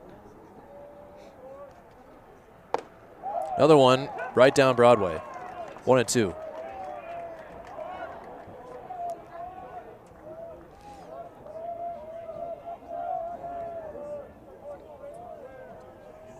Fernandez short lead at first. 1-2. Strike 3 called. So Nunez looks at 3 straight pitches for strikes after getting ahead in the count 1-0. And Green strands Fernandez at first. Still 1-0 going to the 5th here at Caesar.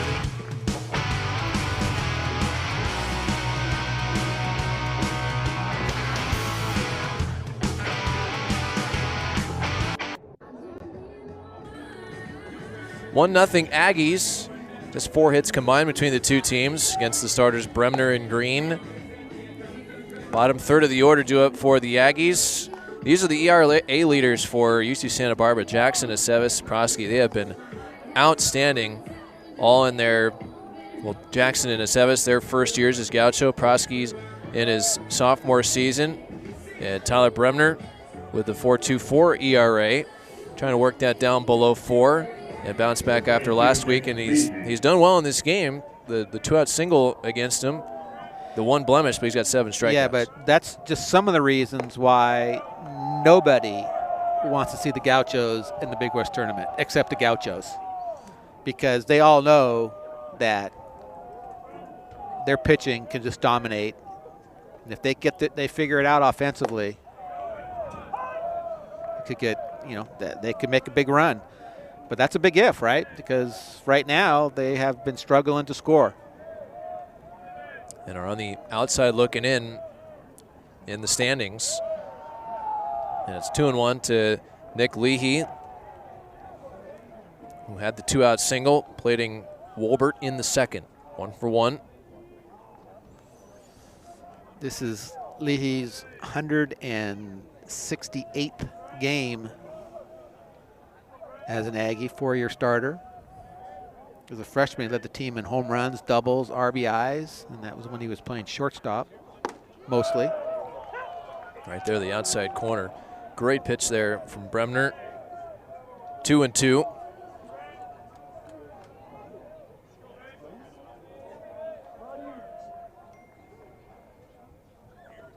Yeah, the 2-2 pitch. Right to the same spot. Strike 3 called. 95 from the right-hander as he gets Leahy looking. Out number 1, strikeout number 8.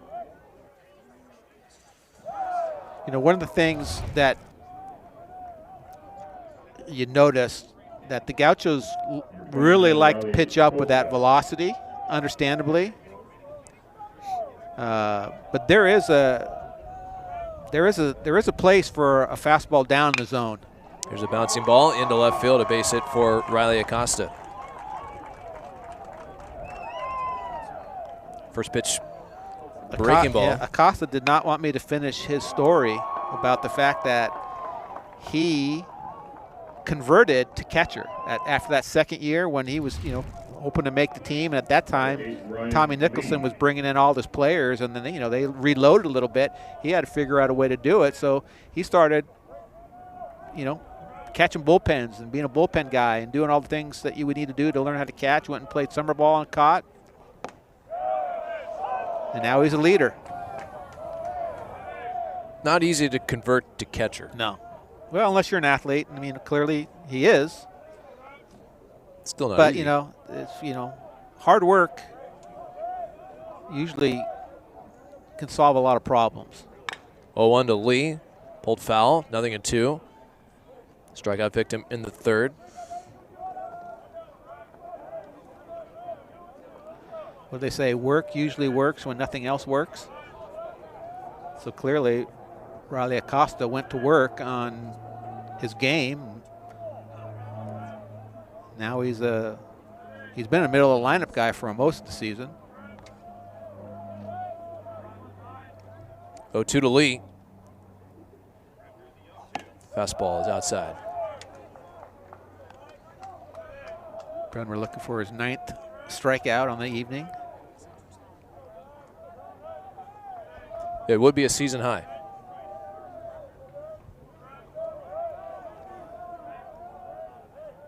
One, two. Pick to first.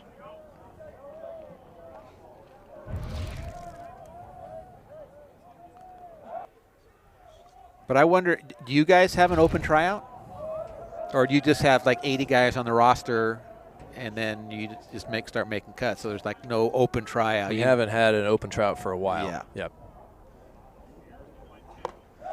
There's and that's gonna pick to first. In is Leahy. That's gonna Acosta, beg your pardon. With all the rule changes with scholarships and roster sizes and all that type of stuff, I think gonna change. any team that still has them, which I doubt very many do, that those are going to be gone. So the great stories, I got a long list of guys who are walk-on players for us. In the dirt, kicks away from Fernandez, and Acosta down to second. We got some really good players. Dave Molitor, who's potential Hall of Famer. Alex McRoby, Justin Siegel, just an unbelievable amount of guys who came in, because there's just good players out there that need an opportunity.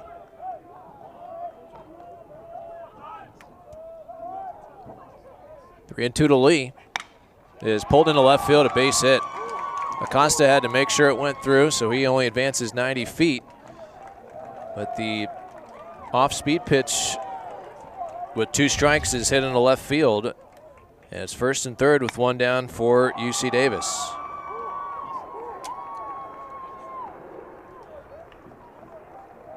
And again, Tyler burned on an off-speed out in the zone with 2 strikes. It's what got him in that second with Leahy. And for the time being, because it was hit on a line, Acosta had to make sure it was through. Yeah, good base running there cost him. He did what he's supposed to do.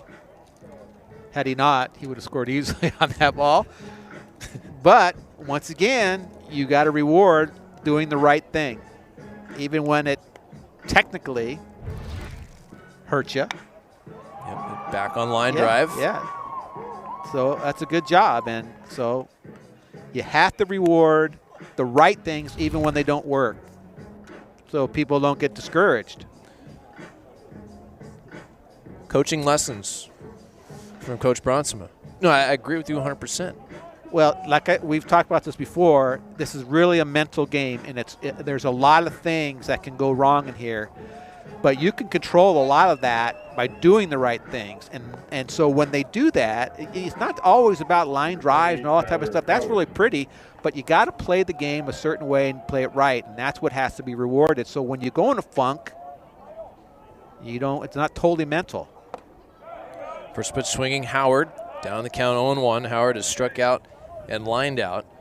But Davis with an opportunity to extend their lead. With their starter, Brian Green, who has pitched very well here this afternoon. Esker way in on the grass. And chasing that fastball up.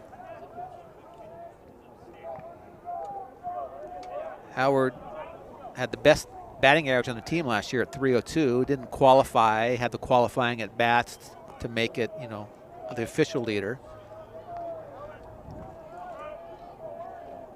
Brems 0-2. Check swing. Did he go on the appeal to first? No, he didn't. Nasty changeup. Yeah. Opportunity here. Yeah, opportunity. Yeah. Good call. Good call. Opportunity here for Howard. He's got 8 RBI this year. 7 of those came in 2 games. He had 3 RBI versus Santa Clara and a 4 RBI game versus Riverside. Game where he went 4 for 6. 1-2. Is swung on and missed. Climbed the ladder with the fastball to strike out Howard. A season high 9 strikeouts now for Bremner and a critical second out. That could have been, that was chin high, if not higher. Number 27, Braden Woldridge. Well, Davis, they've fished at the fastball above the zone. Yeah, they've been aggressive on it for sure. And Brem back to the well to strike out Howard. So 2 down for Woldridge. He's thrown a lot of changeups. to Woolbridge. Here's pitch changeup right there. That's where you were thinking, especially where the defense is playing, that maybe I'm going to try to sit change up and try to hit the ball to the 6 hole with the defensive alignment there, and that was a pitch to do it, but it was a great pitch. I mean, it's easy to say up here in the back row. 0-1, spoiled foul. Out of the zone again. I hate to bring this up, but one of the things what Irvine did when they came in here is I think they sat on changeups and they laid off balls up. And they did that about as well as anybody could do it that weekend. Right now, Davis is not doing a good job of laying off the ball up. Here's a bouncer to first. Kosciuszko flips it to Bremner, who's there for the out. And Brem with a little pep in his step. Yeah, great job by him. Fields his position and works around a first and third jam to preserve the 1-0 deficit. Last of the 5th coming up here at Caesar.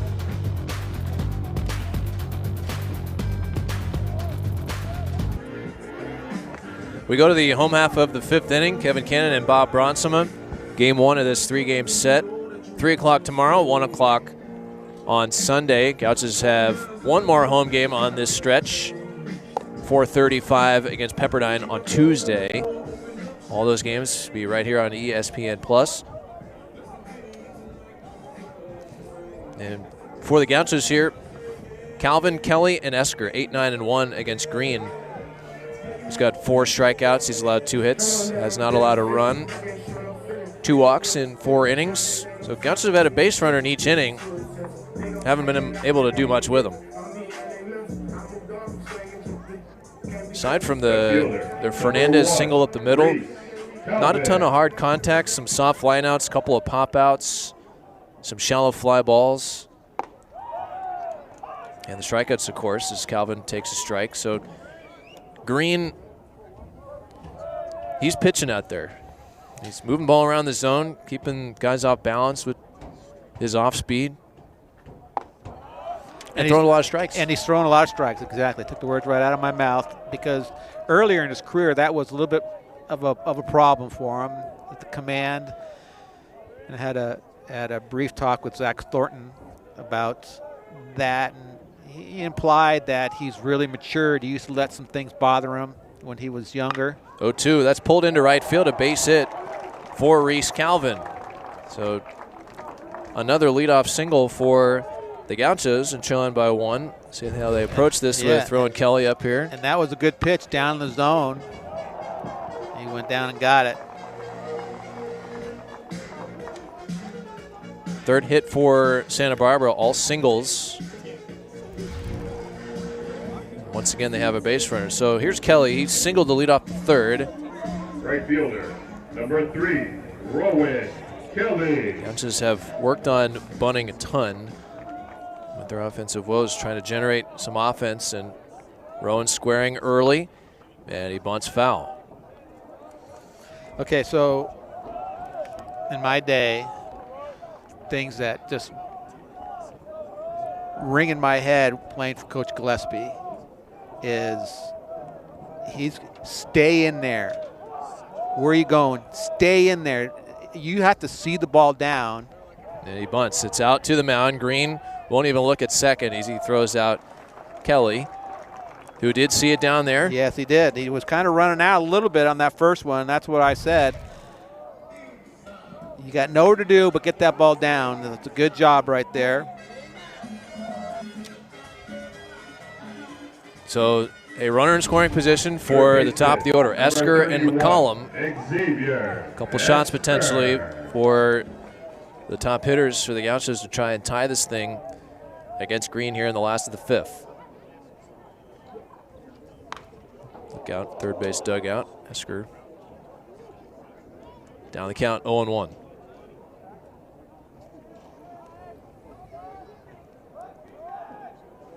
I'm sure there's plenty of things that Coach Gillespie said in your time playing for him that are ingrained. Oh, absolutely.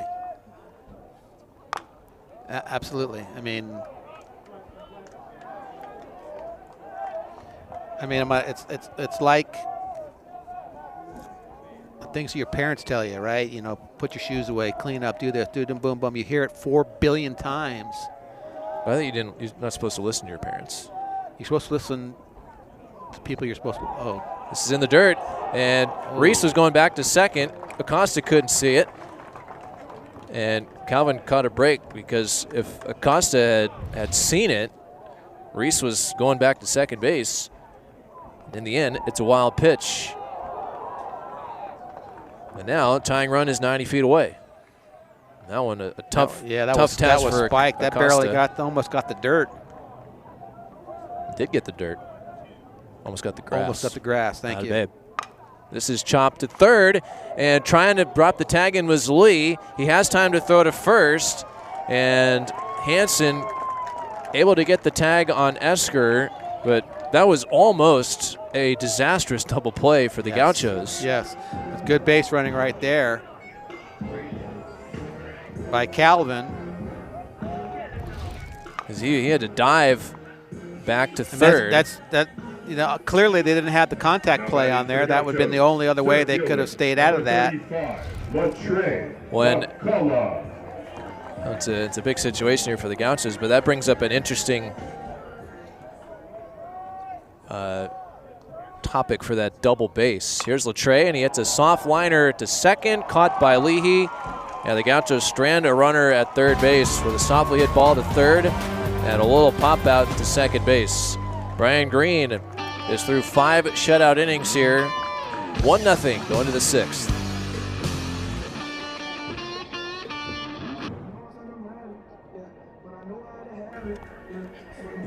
Top of the 6th here at Caesar, 1-0 UC Davis. For the Aggies, it'll be 3, 4, and 5. Williams, Hansen, and Wolbert. Aggies rallying with 2 hits in the third. Leahy with the 2-out single. And they had back-to-back hits with 1 out last inning, and Bremner able to get the strikeout of Howard and Woldridge to bounce out. So Brem with a season-high 9 strikeouts through 5 innings. You have the live stats pulled up. Yes, I do. Pitch count for Bremner through 5 innings, 88. 88. And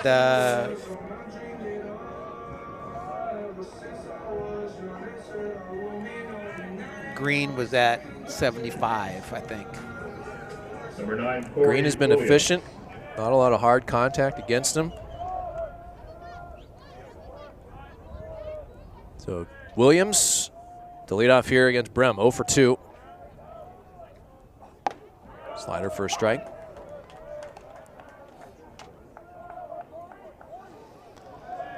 Score down in San Diego. Softball wins game 1, 1-0. They're having themselves a good year. Here's a bouncer to second. Mendez has it run off his glove. He recovers in time to throw out Williams. A little shaky there for Mendez right on the edge of the grass. So out number 1. Against a softball, I mean, we didn't bring it up a couple weeks ago, but a huge, they swept Fullerton. Yeah. First time in quite some time. And that's a big result for Joe Evans and the Gauchos softball team. Because Fullerton usually Big West softball powerhouse. Very much like the Fullerton baseball team used to be.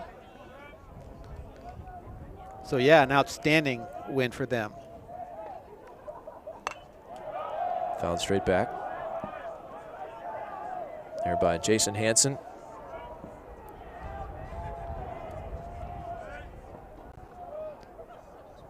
And right now the Gauchos, Bob, first place, 10-3 in the Big West. A game ahead of CSUN and Long Beach State. CSUN 9-4, Long Beach State 8-4.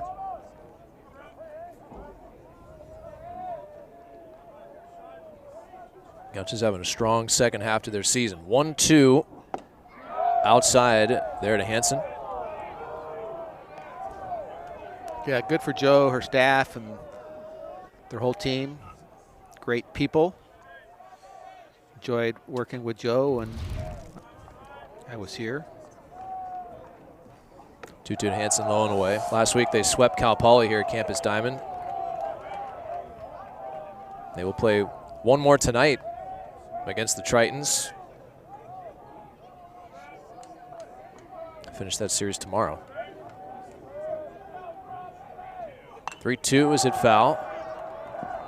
It's a rare Friday, Saturday series for softball. Where they play the doubleheader on Friday. Friday. Yep.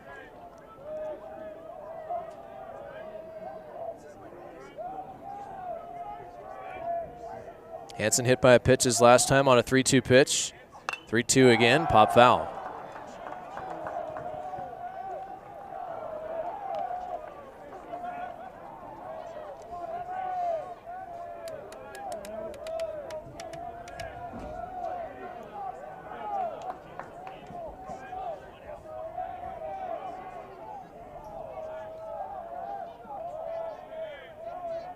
Another payoff.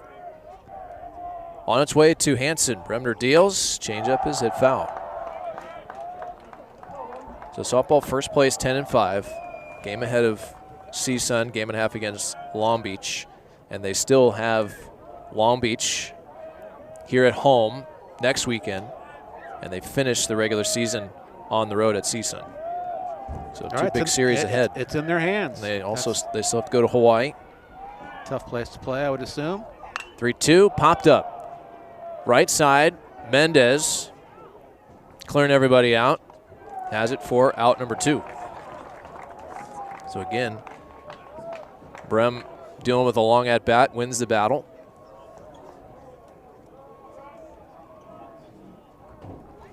Well, I think it's fair to say he's been outstanding. You know, career high in strikeouts with 9 and Number 33, just the 1 run.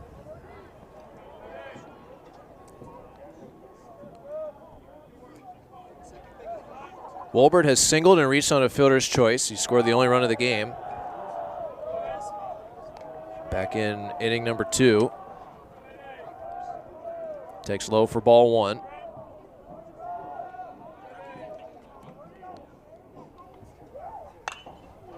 Fouls that one away. Changeup out over the plate. Yeah, lucky to get that one back. He was kind of on it.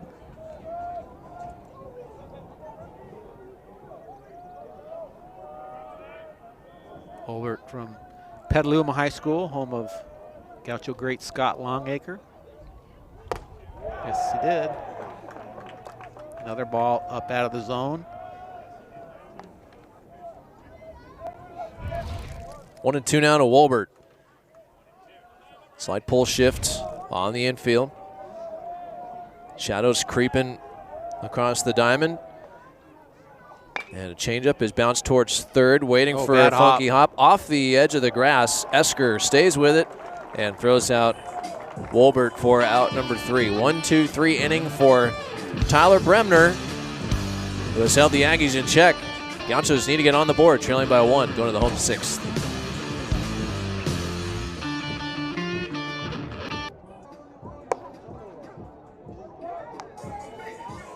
Last of the 6th. Gauchos will have 3, 4, and 5 due up against Brian Green, who through 5 innings has allowed 3 singles and 2 walks. He's got 4 strikeouts. All the hits coming from the bottom of the order. Gauchos had a leadoff single in the 5th. Stranded Calvin at 3rd. They had Fernandez at 2nd in the 2nd. So I think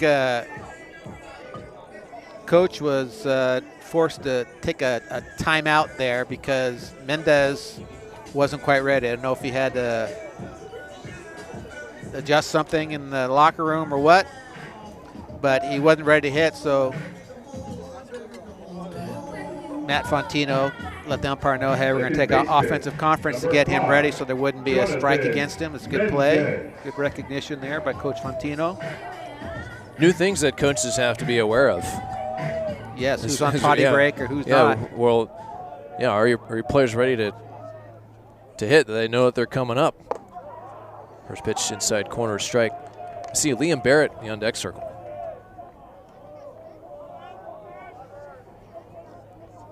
Who would be hitting in Vargas' spot.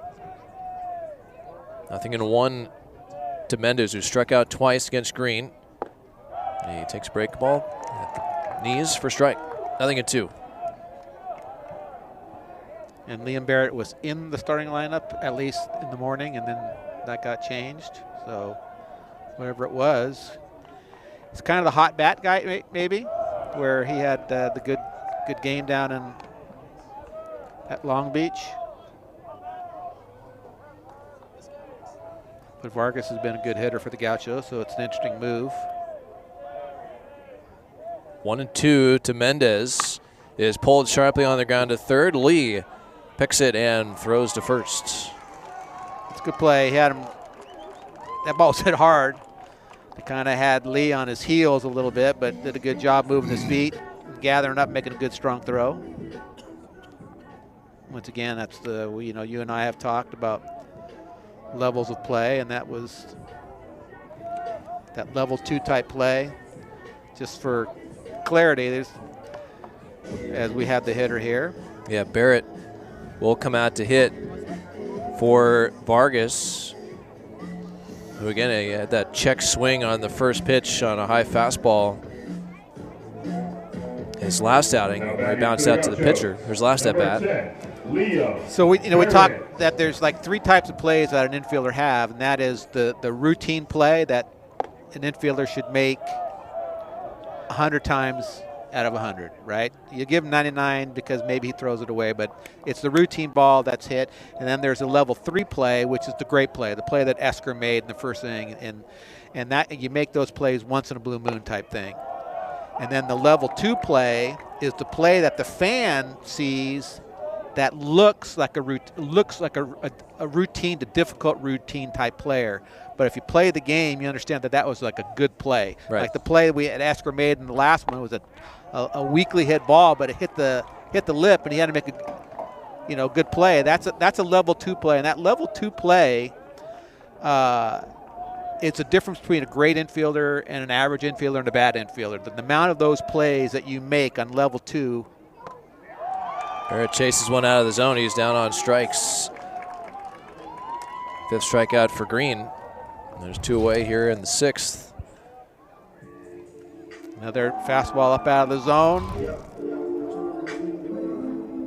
Well, and then the level 2s are those plays that can quell a rally or can keep a runner scoring from second on a hard hit ball in a 1-run game. You should be making 90% of those, but you could also be making 98% of them, depending on what it is. That's the difference between being a 900 fielder, maybe a 970, 980, 990 fielder, right? Depending on your position.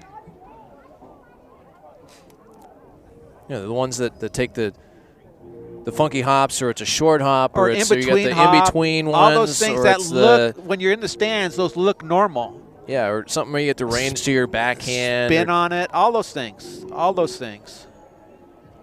Ones that are in the hole, communication plays. Lots of different level 2 plays. Coach Fontino using an offensive timeout.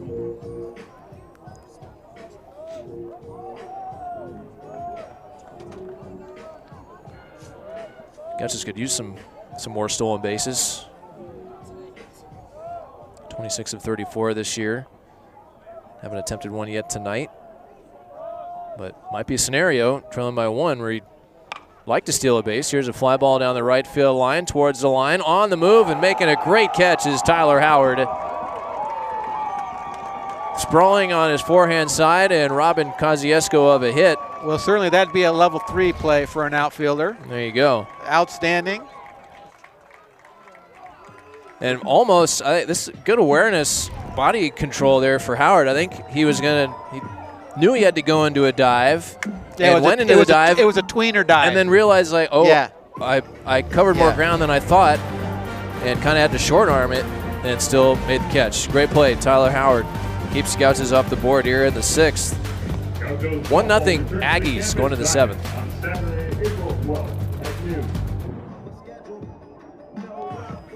We go to the 7th here at Cesar-Wasaka Stadium. 1 run, 4 hits, no errors for UC Davis. No runs, 3 hits, and no errors for UC Santa Barbara. Scores across the conference here. Irvine 2 in the first against Oregon State. Fullerton leading 4-0, top of the 4th. And San Diego up early on Cal Poly, 1-0 at Baggett Stadium. Riverside and Bakersfield should be getting underway momentarily. Still Bremner out there. His 100th pitch of the ball game is a fly ball to center off the Badu Gouveia. Routine for McCollum is there for out number 1. So Gouveia 0 for 3. Sometimes when you face a great arm, you think we got to be aggressive on it. We don't want them to get ahead. We don't want, we don't want to fall behind. We don't want to put ourselves in that position, and so they become far more aggressive, and also sometimes chase pitches that they shouldn't chase, trying to be aggressive, and so it works in the advantage of a pitcher like Bremner when he can get them to chase or get themselves out on pitches out of the zone. First pitch strike to Leahy's, 1 for 2 with the RBI single. Good pitch to the outside corner, 0-2. Still 94 miles an hour from Bremner. Here's the upcoming schedule for the Gauchos. All at home. Finish the series with Davis tomorrow at 3, Sunday at 1, and then finish the home stint 4:35 against Pepperdine on Tuesday. Gauchos head down to Riverside for 4 games next weekend, 3 against the Highlanders and 1 against Cal Baptist. Future Big West member, Cal Baptist, as UC Davis leaves the conference. Cal Baptist will be coming in. 1-2 to Leahy, up and away. Yeah, Hawaii and Davis going to the Mountain West following the 2026 season. With conferences being so ridiculous nowadays, why don't they should just let schools split their sports? Like, does Davis really need to go to the Mountain West? Maybe they'd like to save some budget and stay in an all California conference or something like that. I don't understand why all of a sudden with teams being in the ACC in California. Leahy hard on the ground to short. Nice pick by Nunez. Shuffles his feet and throws out Leahy. Yeah, 105 off the bat right there. Level 2 play or routine? No, that's definitely a level 2 play because it's a play he should make because it's a short hop, but it's a tough play. It's not routine, and that's the point. It's not a routine play. Good players make it look routine. And that's what I said. That's the difference between a great infielder, an average infielder, or a bad infielder. Here's Acosta, 1 for 2. Takes changeup for a strike inside corner. Singled in the 5th. He was stranded at 3rd, struck out in the 2nd. The super slow-mo has really been such a great thing for athletics, but in baseball in particular, because you watch some of these hops that these fielders make, or how many times it hits them in the heel or on the forearm, and all of a sudden they still make the play. And they come up like they never missed it. It's unbelievable. It's so great to see, and that just shows you the level that big leaguers are on, especially great defensive players.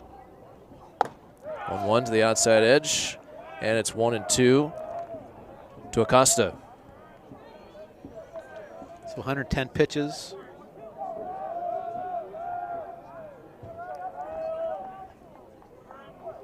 Would think that this could be the last inning for Bremner, and 1-2 is swung on and missed. Ends it on a high note. Good for him. Great outing for him.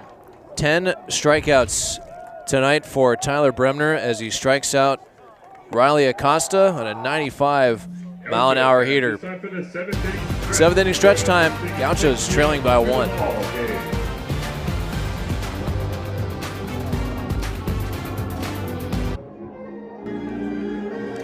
Seventh inning stretch time. Sun setting here in Santa Barbara. And what's been a very comfortable day for baseball here on the Central Coast. This will be a great weekend here at the ballpark if you can make it out. If you're in town, come out to Cesar Wasaka Stadium, see some college baseball. Calvin Prosky will be getting the ball for the Gauchos, who had an outstanding performance last week. We are witnessing 2 outstanding performances tonight by Tyler Bremner, who just recorded his 10th strikeout, and Brian Green, who shut out the Gauchos through 6 innings. 5 strikeouts, just 3 hits allowed, and he'll face Fernandez, Nunez, and Calvin. And Gauchos number 37, Ian looking for Fernandez. something here against Green. Yeah, they need to catch something here. Fernandez swings at the first pitch, lifts it high in the air to center. Moving out to right center, Wolbert and Howard are there. It's Wolbert, takes care of it. 1 pitch and 1 out. Only at 86 pitches. So Fernandez got something there elevated.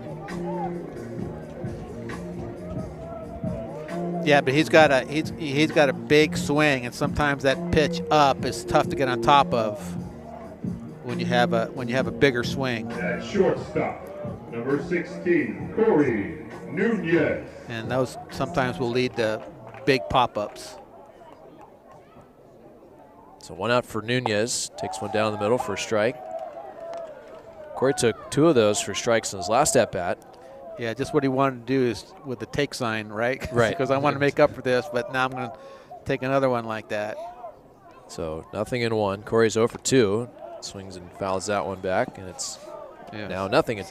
So then he's swinging a ball out of the zone because it's another fastball, and he said, I'm not letting one go by at the knees again. I'm not letting another pitch go by.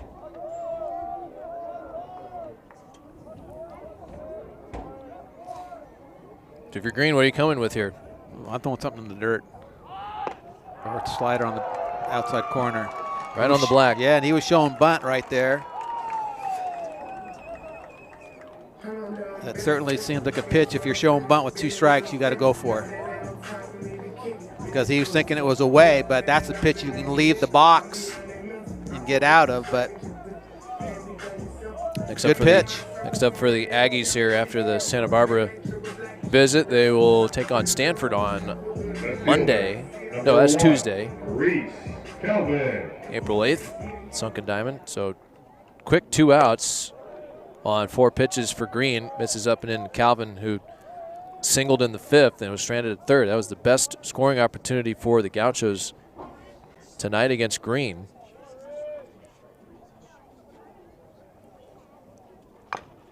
Chop foul, and it's 0-2. Nope, check that 1-1.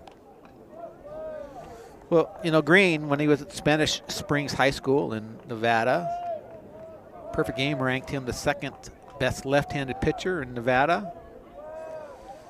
And today he's looking a lot better than that. 1-1. This is line center field, a base hit for Reese Calvin. 2nd hit of the game. He's 2 for 3. So 2-out hit keeps the inning alive for Rowan Kelly, who singled in the 3rd and dropped down a sac bunt in the 5th. Well, a threat to run. We'll see if Right fielder, the Gaucho number coaching 3, staff decides Rowan to Kelly. leave Jason Hansen on the bag and give him Kelly a hole. Good pitch right there. Or try to get the guy in scoring position. Green pretty quick to the plate. And they've been very good defending the steal. Here's Kelly, a base hit to center field. Calvin will stop at second base. Back-to-back hits with 2 outs by the 8-9 hitters. Yeah, 2 left-handers coming up. And that was a good pitch right there. He went down and God didn't have to hit it hard, but hit him where he ain't. Use the middle of the diamond. That's going to bring Zach Thornton to the hill to talk with Green. Because you're in danger zone here. You got the right-handers coming up and guys who have handled left-handed pitching pretty well. And 2 top hitters on the Gaucho average-wise. Esker at 310 coming in, and McCollum at 349. McCollum 429 in conference play. When the two guys who had shots to drive in, Reese Calvin in the fifth, and were unable to do so, and now have a chance here with 2 outs to do the same. Well, the Aggie fans are happy with the decision to leave Brian Green in the game. We'll see if they're still clapping after this hitter. But Esker, he's the first ball swinger.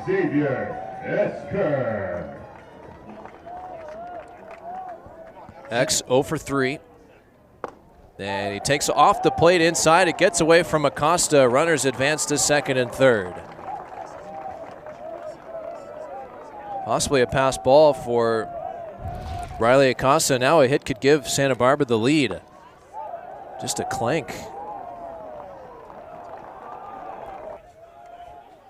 And now a lot more riding on this at bat. Here to Esker. Now he's ahead in the count 2-0. Well, he's going to be a little bit more dangerous hitter here, 2-0.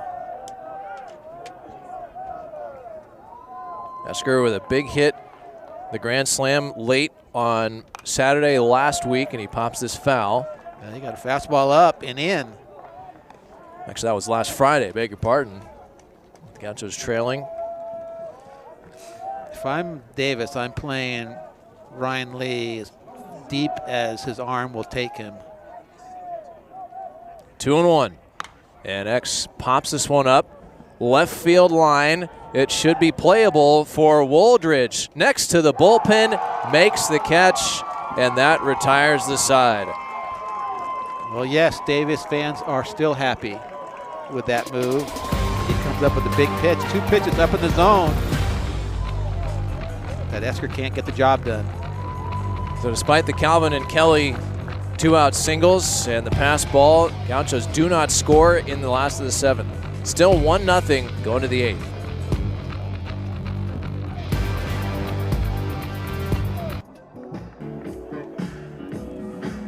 Back here at Cesar Wasaka Stadium for the start of the 8th inning. 1-0 Aggies. Kevin Cannon, Bob Bronsma. Tyler Bremner goes 7 innings. He allows 4 hits and 1 run. He struck out 10 batters today, Bob, which is a season high. Surrendered no walks, hit 1 batter. He was outstanding in his effort today. Yeah, he was, and he gave the Gauchos just what they need. And you gotta think that for himself, it's what he really needed. He showed some enthusiasm, some emotion on the mound, because this is what he needed. He gave the Gauchos everything he had, and he just walked off the mound. And you can't let the 1 run, affect the outing, because it was a fantastic outing. Number 8, Ryan. And he gives the ball to Donovan Jackson, the left-hander, making his 11th appearance, team leading 11th appearance, 4-0 record, 1.29 ERA, and a first pitch changeup is swung on and missed by Ryan Lee. 28 strikeouts, 10 walks in the 28 innings for Donovan Jackson, who has been outstanding this year. This is up and outside again. So, or throws with the changeup again, outside. 1-1 here to Lee. 9-1-2. Due up for the Aggies. Inside corner strike, changeup again. 1-2 to Lee, who is 1 for 2 with a single and a strikeout. He's coming off a game on Wednesday when he went 2 for 5 at 2 RBIs, a double. 1-2, another change, pop foul.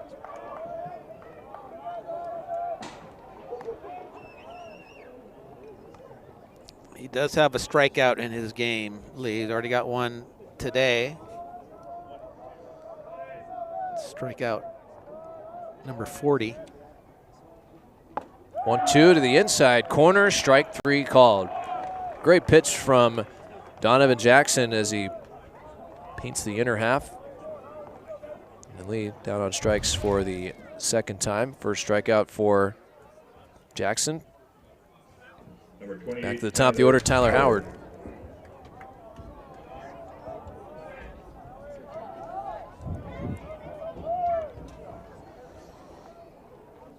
Howard struck out twice against Bremner. He's 0 for 3.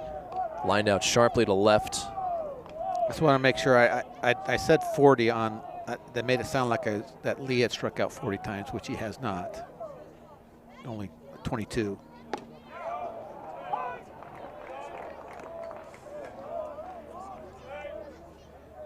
But of the starters for Davis, Lee more prone to the strikeout compared to the rest. Yeah, I mean, I looked at my notes, and he had 39 last year. So that was a mistake on my part, which I apologize for.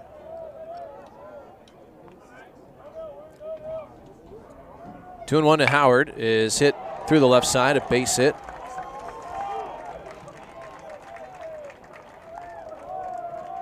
First hit for the Aggies since the 5th inning.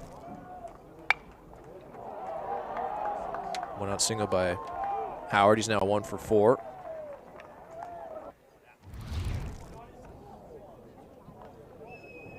And here's Braden Woldridge. Number 27, Braden Woldridge.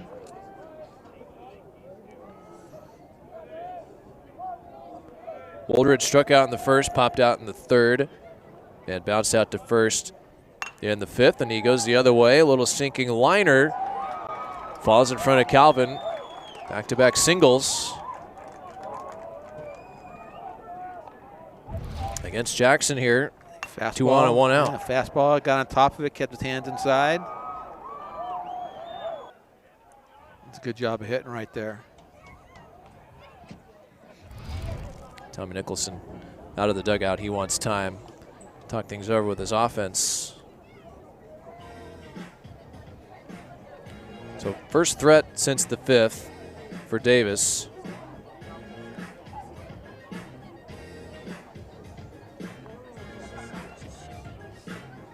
They're now out hitting the Gauchos 6-5 after those 2 hits.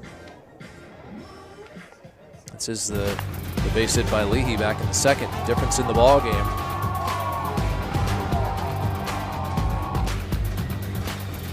So it looks like they might have a hitter as well for Williams.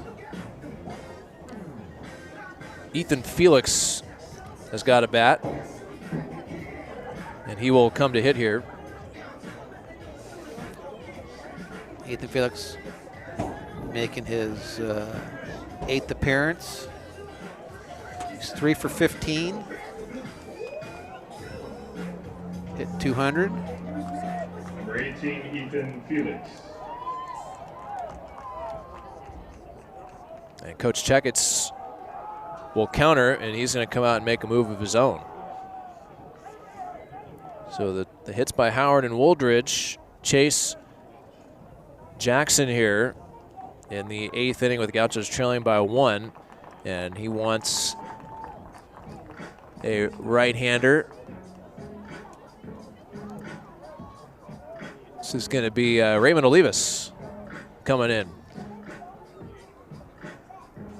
Pitching change for the Gauchos, trailing by 1, and looking to keep it that way. As checks will turn to the true freshman Olivas when we come back.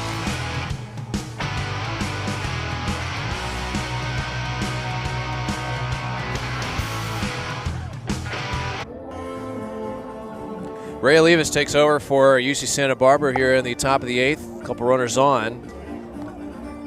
Ray has been outstanding his last 2 outings. He went 2 2/3 against Long Beach State last weekend, struck out 6. And on Tuesday against Loyola Marymount, faced 4 hitters, struck all 4 of them out. Well, for me, he's been pretty darn good all year. He's had maybe 1 questionable outing against CSUN where he gave up a couple runs, but for the most part, he has just been a solid guy. And a lot of strikes. Coach Nixon will counter once again with a new batter, Ethan, beg your pardon, Mateo Blandino will pinch hit here for Ethan Felix, who did not come to hit. Only 2 at-bats on the year for Blandino. He's 1 for 2. So for Ray, appearance number 8, 1-0 record, a 2.31 ERA. And that's why he's been called upon recently, as he comes out throwing strikes. 0-2 to Blandino. redshirt freshman from San Jose. 0-2. Breaking ball is hit on the ground to second. Mendez to Nunez to Kosciuszko. 4-6-3. Olivas comes in and gets the critical double play ball to throw a 0 on the board here in the top of the 8th. Take a look at it again. Mendez had to wait for it off the mound. Yeah, got it in on him a little bit. Couldn't get extended. Routine double play. Bottom of the 8th coming up. Gauchos still trying by a run.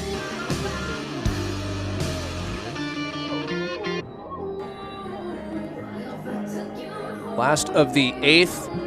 Kevin Cannon, Bob Bronsma here at Cesar Wasaga Stadium. Gauchos will have 2, 3, and 4 due up here against Brian Green, who is still out there for his 8th inning. Still under 100 pitches at 98.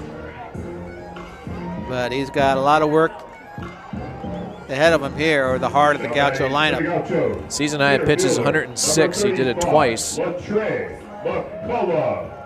His longest outing of the year, 106 pitches against Santa Clara, 7 innings on February the 21st.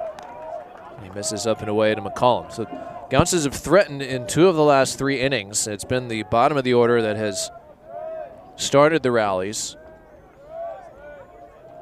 With 6 outs to work with, Gauchos still have not pushed a run across. But Green falling behind here, 2-0 to McCollum, who walked way back in the first. He's flown out and popped out. Strike outside corner, 2-1.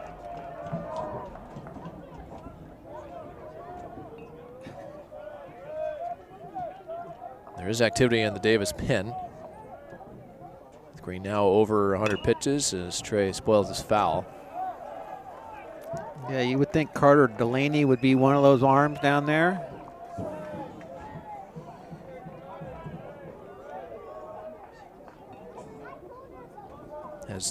Carter Delaney has 2 of the 3 saves for Davis. 2-2 to Latre. And now full count.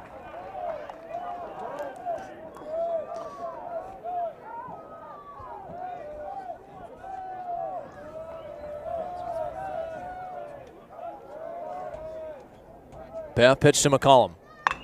Pulled left field line, foul.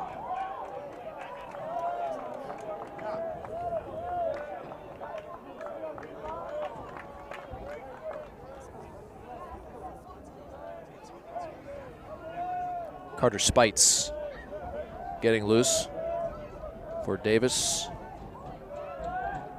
the right-hander.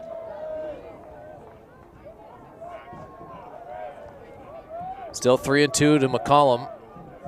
Leading off here for the Gauchos in the last of the 8th. And he takes up and away, ball 4. Leadoff man is on for the 4th time tonight. 3rd time in the last 4 innings.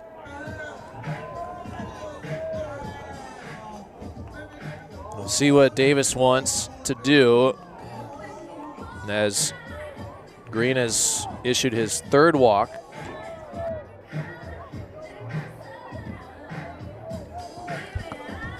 Tying run aboard for Santa Barbara, Jonathan Mendez. How big was that? Even though we knew it was a foul ball, but it maybe stole some of the momentum that maybe the Gauchos had, thinking that they had hit a homer. That check swing is fouled. Green came right back and struck out Mendez on the next pitch.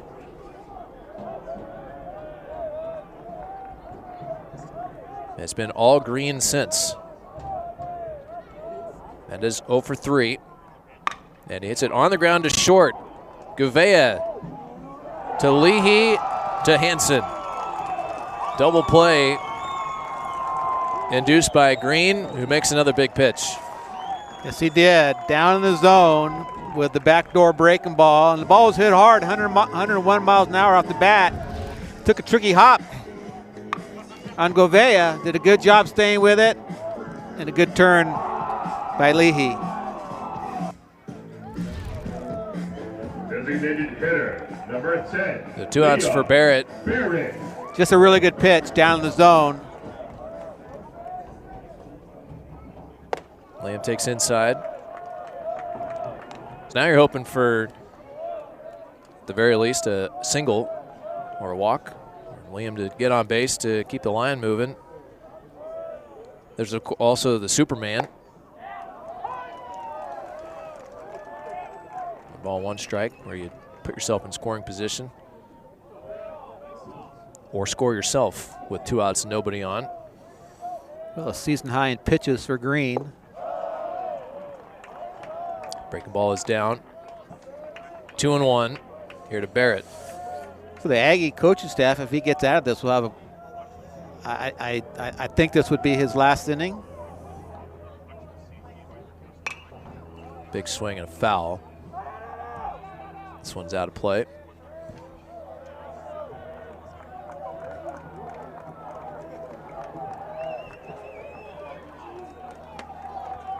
Two and two now to Barrett. Green, his longest outing of the year.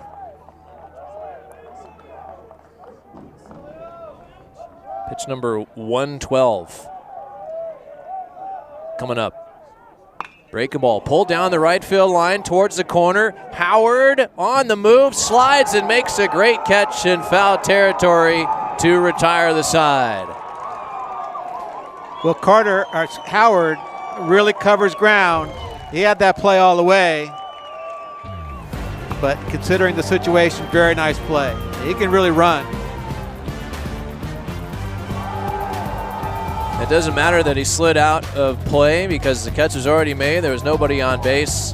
Another great play by Tyler Howard in right field. It's a scoreless inning in the bottom of the 8th. The double play ball after the leadoff walk and a 0 on the board. We go to the 9th. It's the Aggies 1, Gauchos nothing. At 3:05 p.m. for the second game of this weekend series.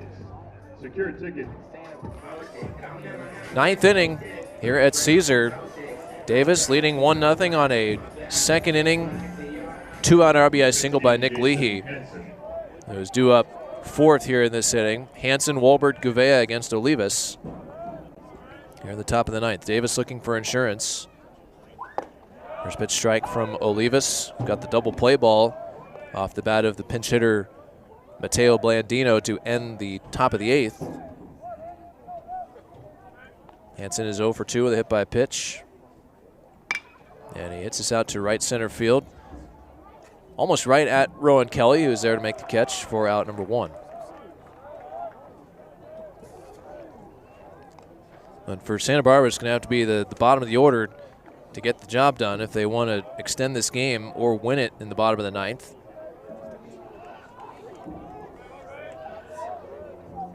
In other words, good opportunity for somebody to be a hero.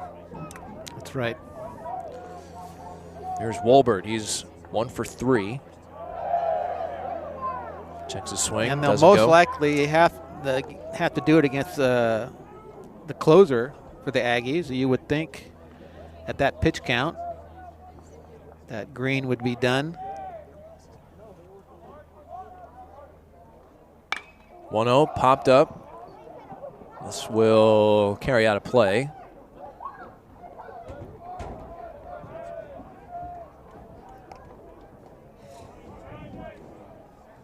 So 1-1 to Wolbert. Gouveia to follow.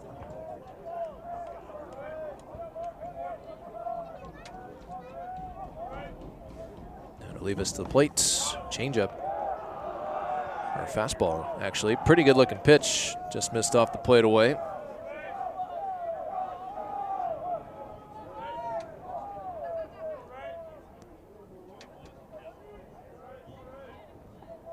And the 2-1. Swung on, pop foul again. Every time I look over there each day, Bob, in the parking lot, there's a new building. Yeah, a new portable for the dorm project. I was wondering when they were going to start showing some life in there other than the fences that have been up for 2 months. Right. But there's a lot of work. The road's closed. Perfect pitch here. Strike 3 called at the knees. Strikes out Wolbert.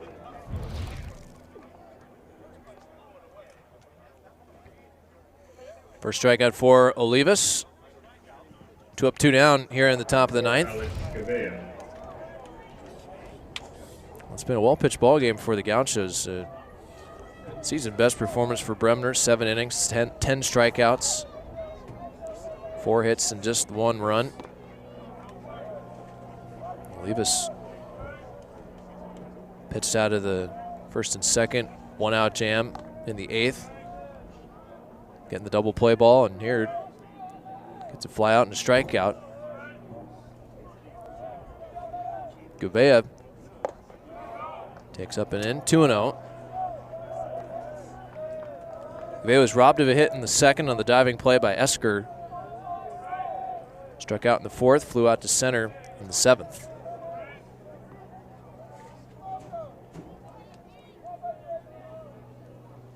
And the 2-0 is just a bit low.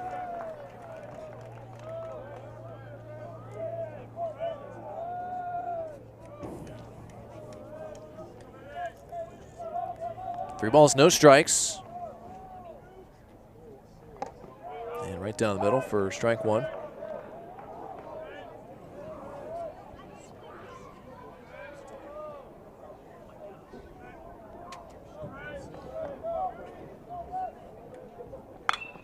Hit high in the air to left. Playable for Calvin. Now coming in. And he makes the catch to retire the side. 1-2-3, top of the 9th for Olivas. He picks up a strikeout. Last chance for the Gauchos.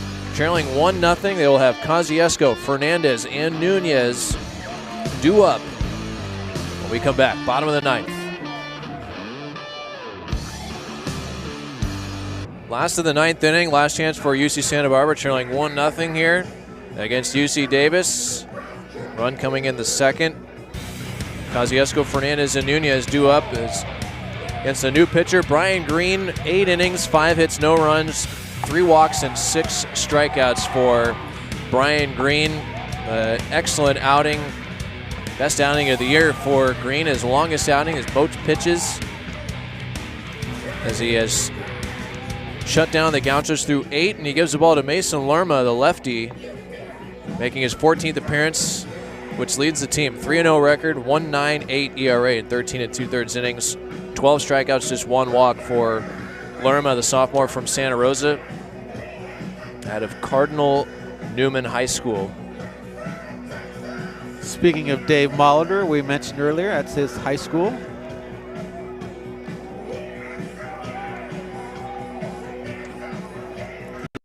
Lerma pitched an inning on Wednesday at Nevada. 1 inning, nothing allowed. He hasn't had allowed a run since February the 28th. Number 15, Cole Kosciuszko. 2-inning outing against Utah Valley. So Kosciuszko will start things off in the bottom of the 9th, 0 for 3. He was robbed of potentially a hit by Howard in right on a great play in the 6th inning. So looking at the score sheet, Santa Barbara's had the leadoff man on in 3 of the last 4 innings. They've had a runner at third with less than 2 outs in the 5th. They had the back-to-back singles and the pass ball in the 7th. And Davis has made some plays. It's 2-1 here to Kos. And that pitch that was blown away. Got the double play ball last inning. And this is pulled into right field, a base hit. Leadoff man is on once again for Santa Barbara here in the bottom of the 9th. Well, he hung that breaking ball up in the zone. Kos just turns on it.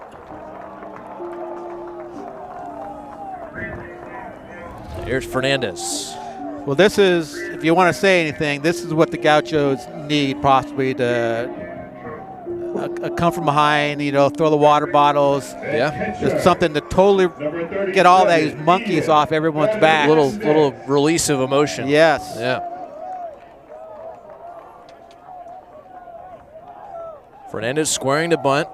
Lee charges from third, and they picked to first, and Fernandez was pulling the bat back as if to slash. Which is why you pick in that situation, especially with a left-hander, to get that read. In bunts foul. Looked like he was trying to pull that back late. Little indecision there.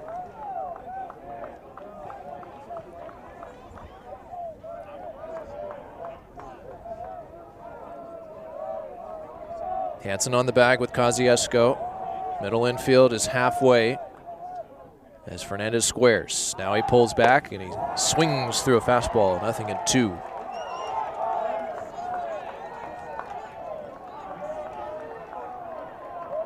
So Slash was on. And he swung at a ball. It's a common thing that it's not a slash and run. But guys are more aggressive in that situation.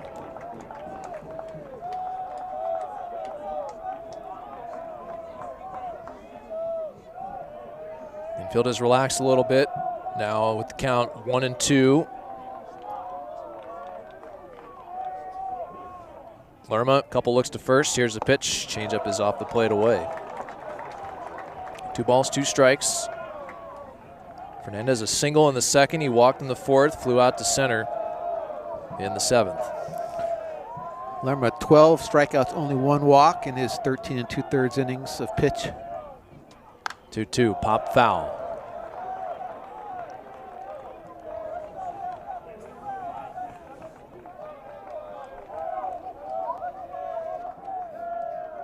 Tying run at first after the leadoff single by Kosciuszko. 2-2 to Fernandez. Is pulled foul.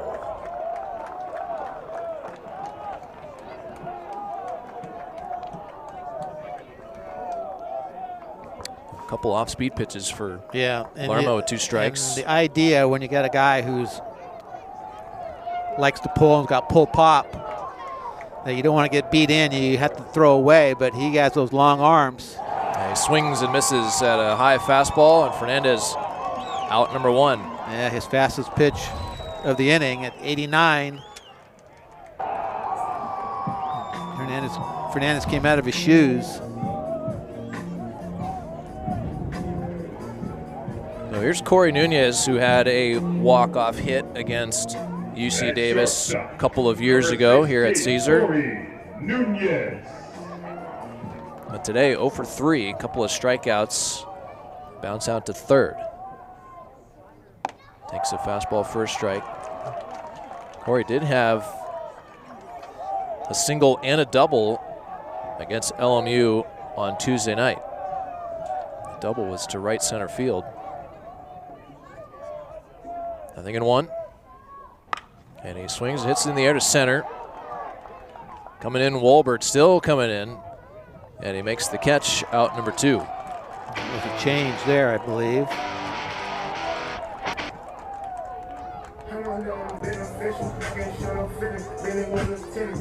So Gauchos at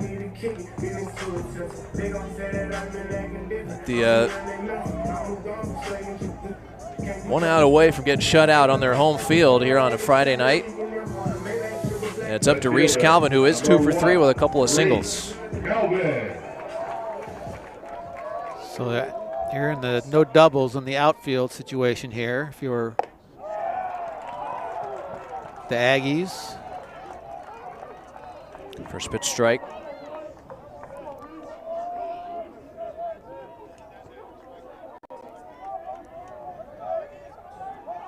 Sun setting on the Gauchos' chances here. Yeah, no, they set that up. This is a strike at the knees, well kicked away played. from Acosta. I was thinking there for a second how to play that one. Yeah, I was. Yeah, you played it perfectly. Didn't know if you wanted to play that though. Davis folks making lots of noise. 0-2 to Calvin is up and away. 1-2.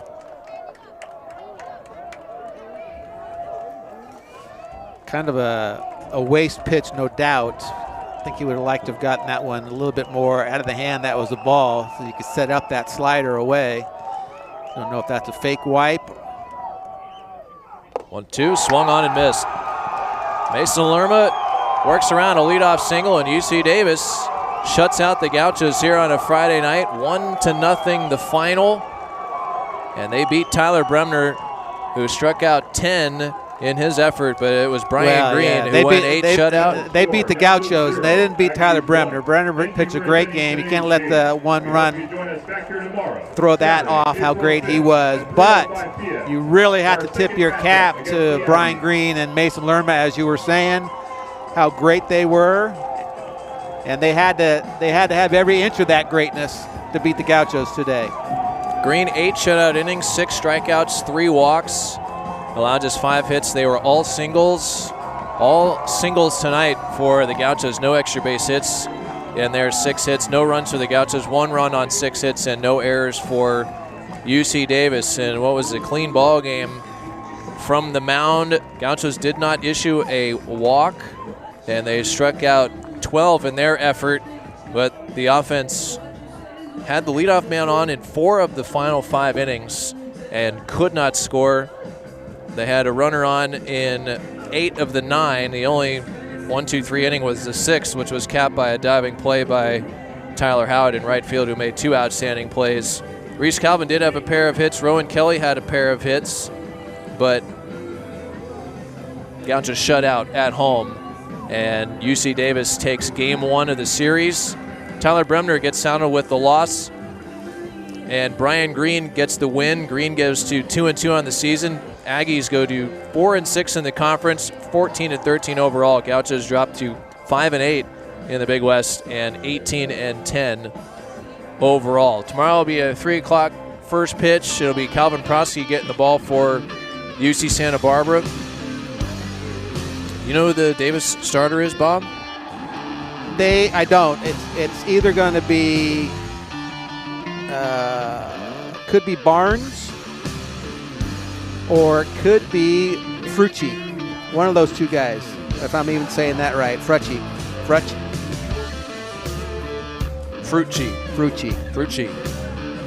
Mason Lerma picks up his first save of the season.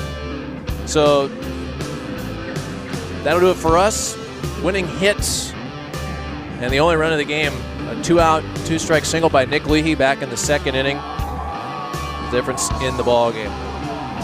All right, for our director, Danny Spanman, our engineer, Eddie Spanman, Jerry Fall, Bob Bronsma, Andrew Checketson, and the rest of the Gauchos, Kelly Barsky, our athletic director, Tom Hastings, Andrew Checketts, did I say that? Andrew Checketts, and the rest of the Gauchos. This has been a presentation of ESPN. You can stream all ESPN televised games on ESPN Plus, including all games of the Big West Conference. My name's Kevin Kennett, signing off from Cesar Wasaka Stadium. We'll talk to you tomorrow afternoon, 3 o'clock, first pitch, game 2. See you tomorrow.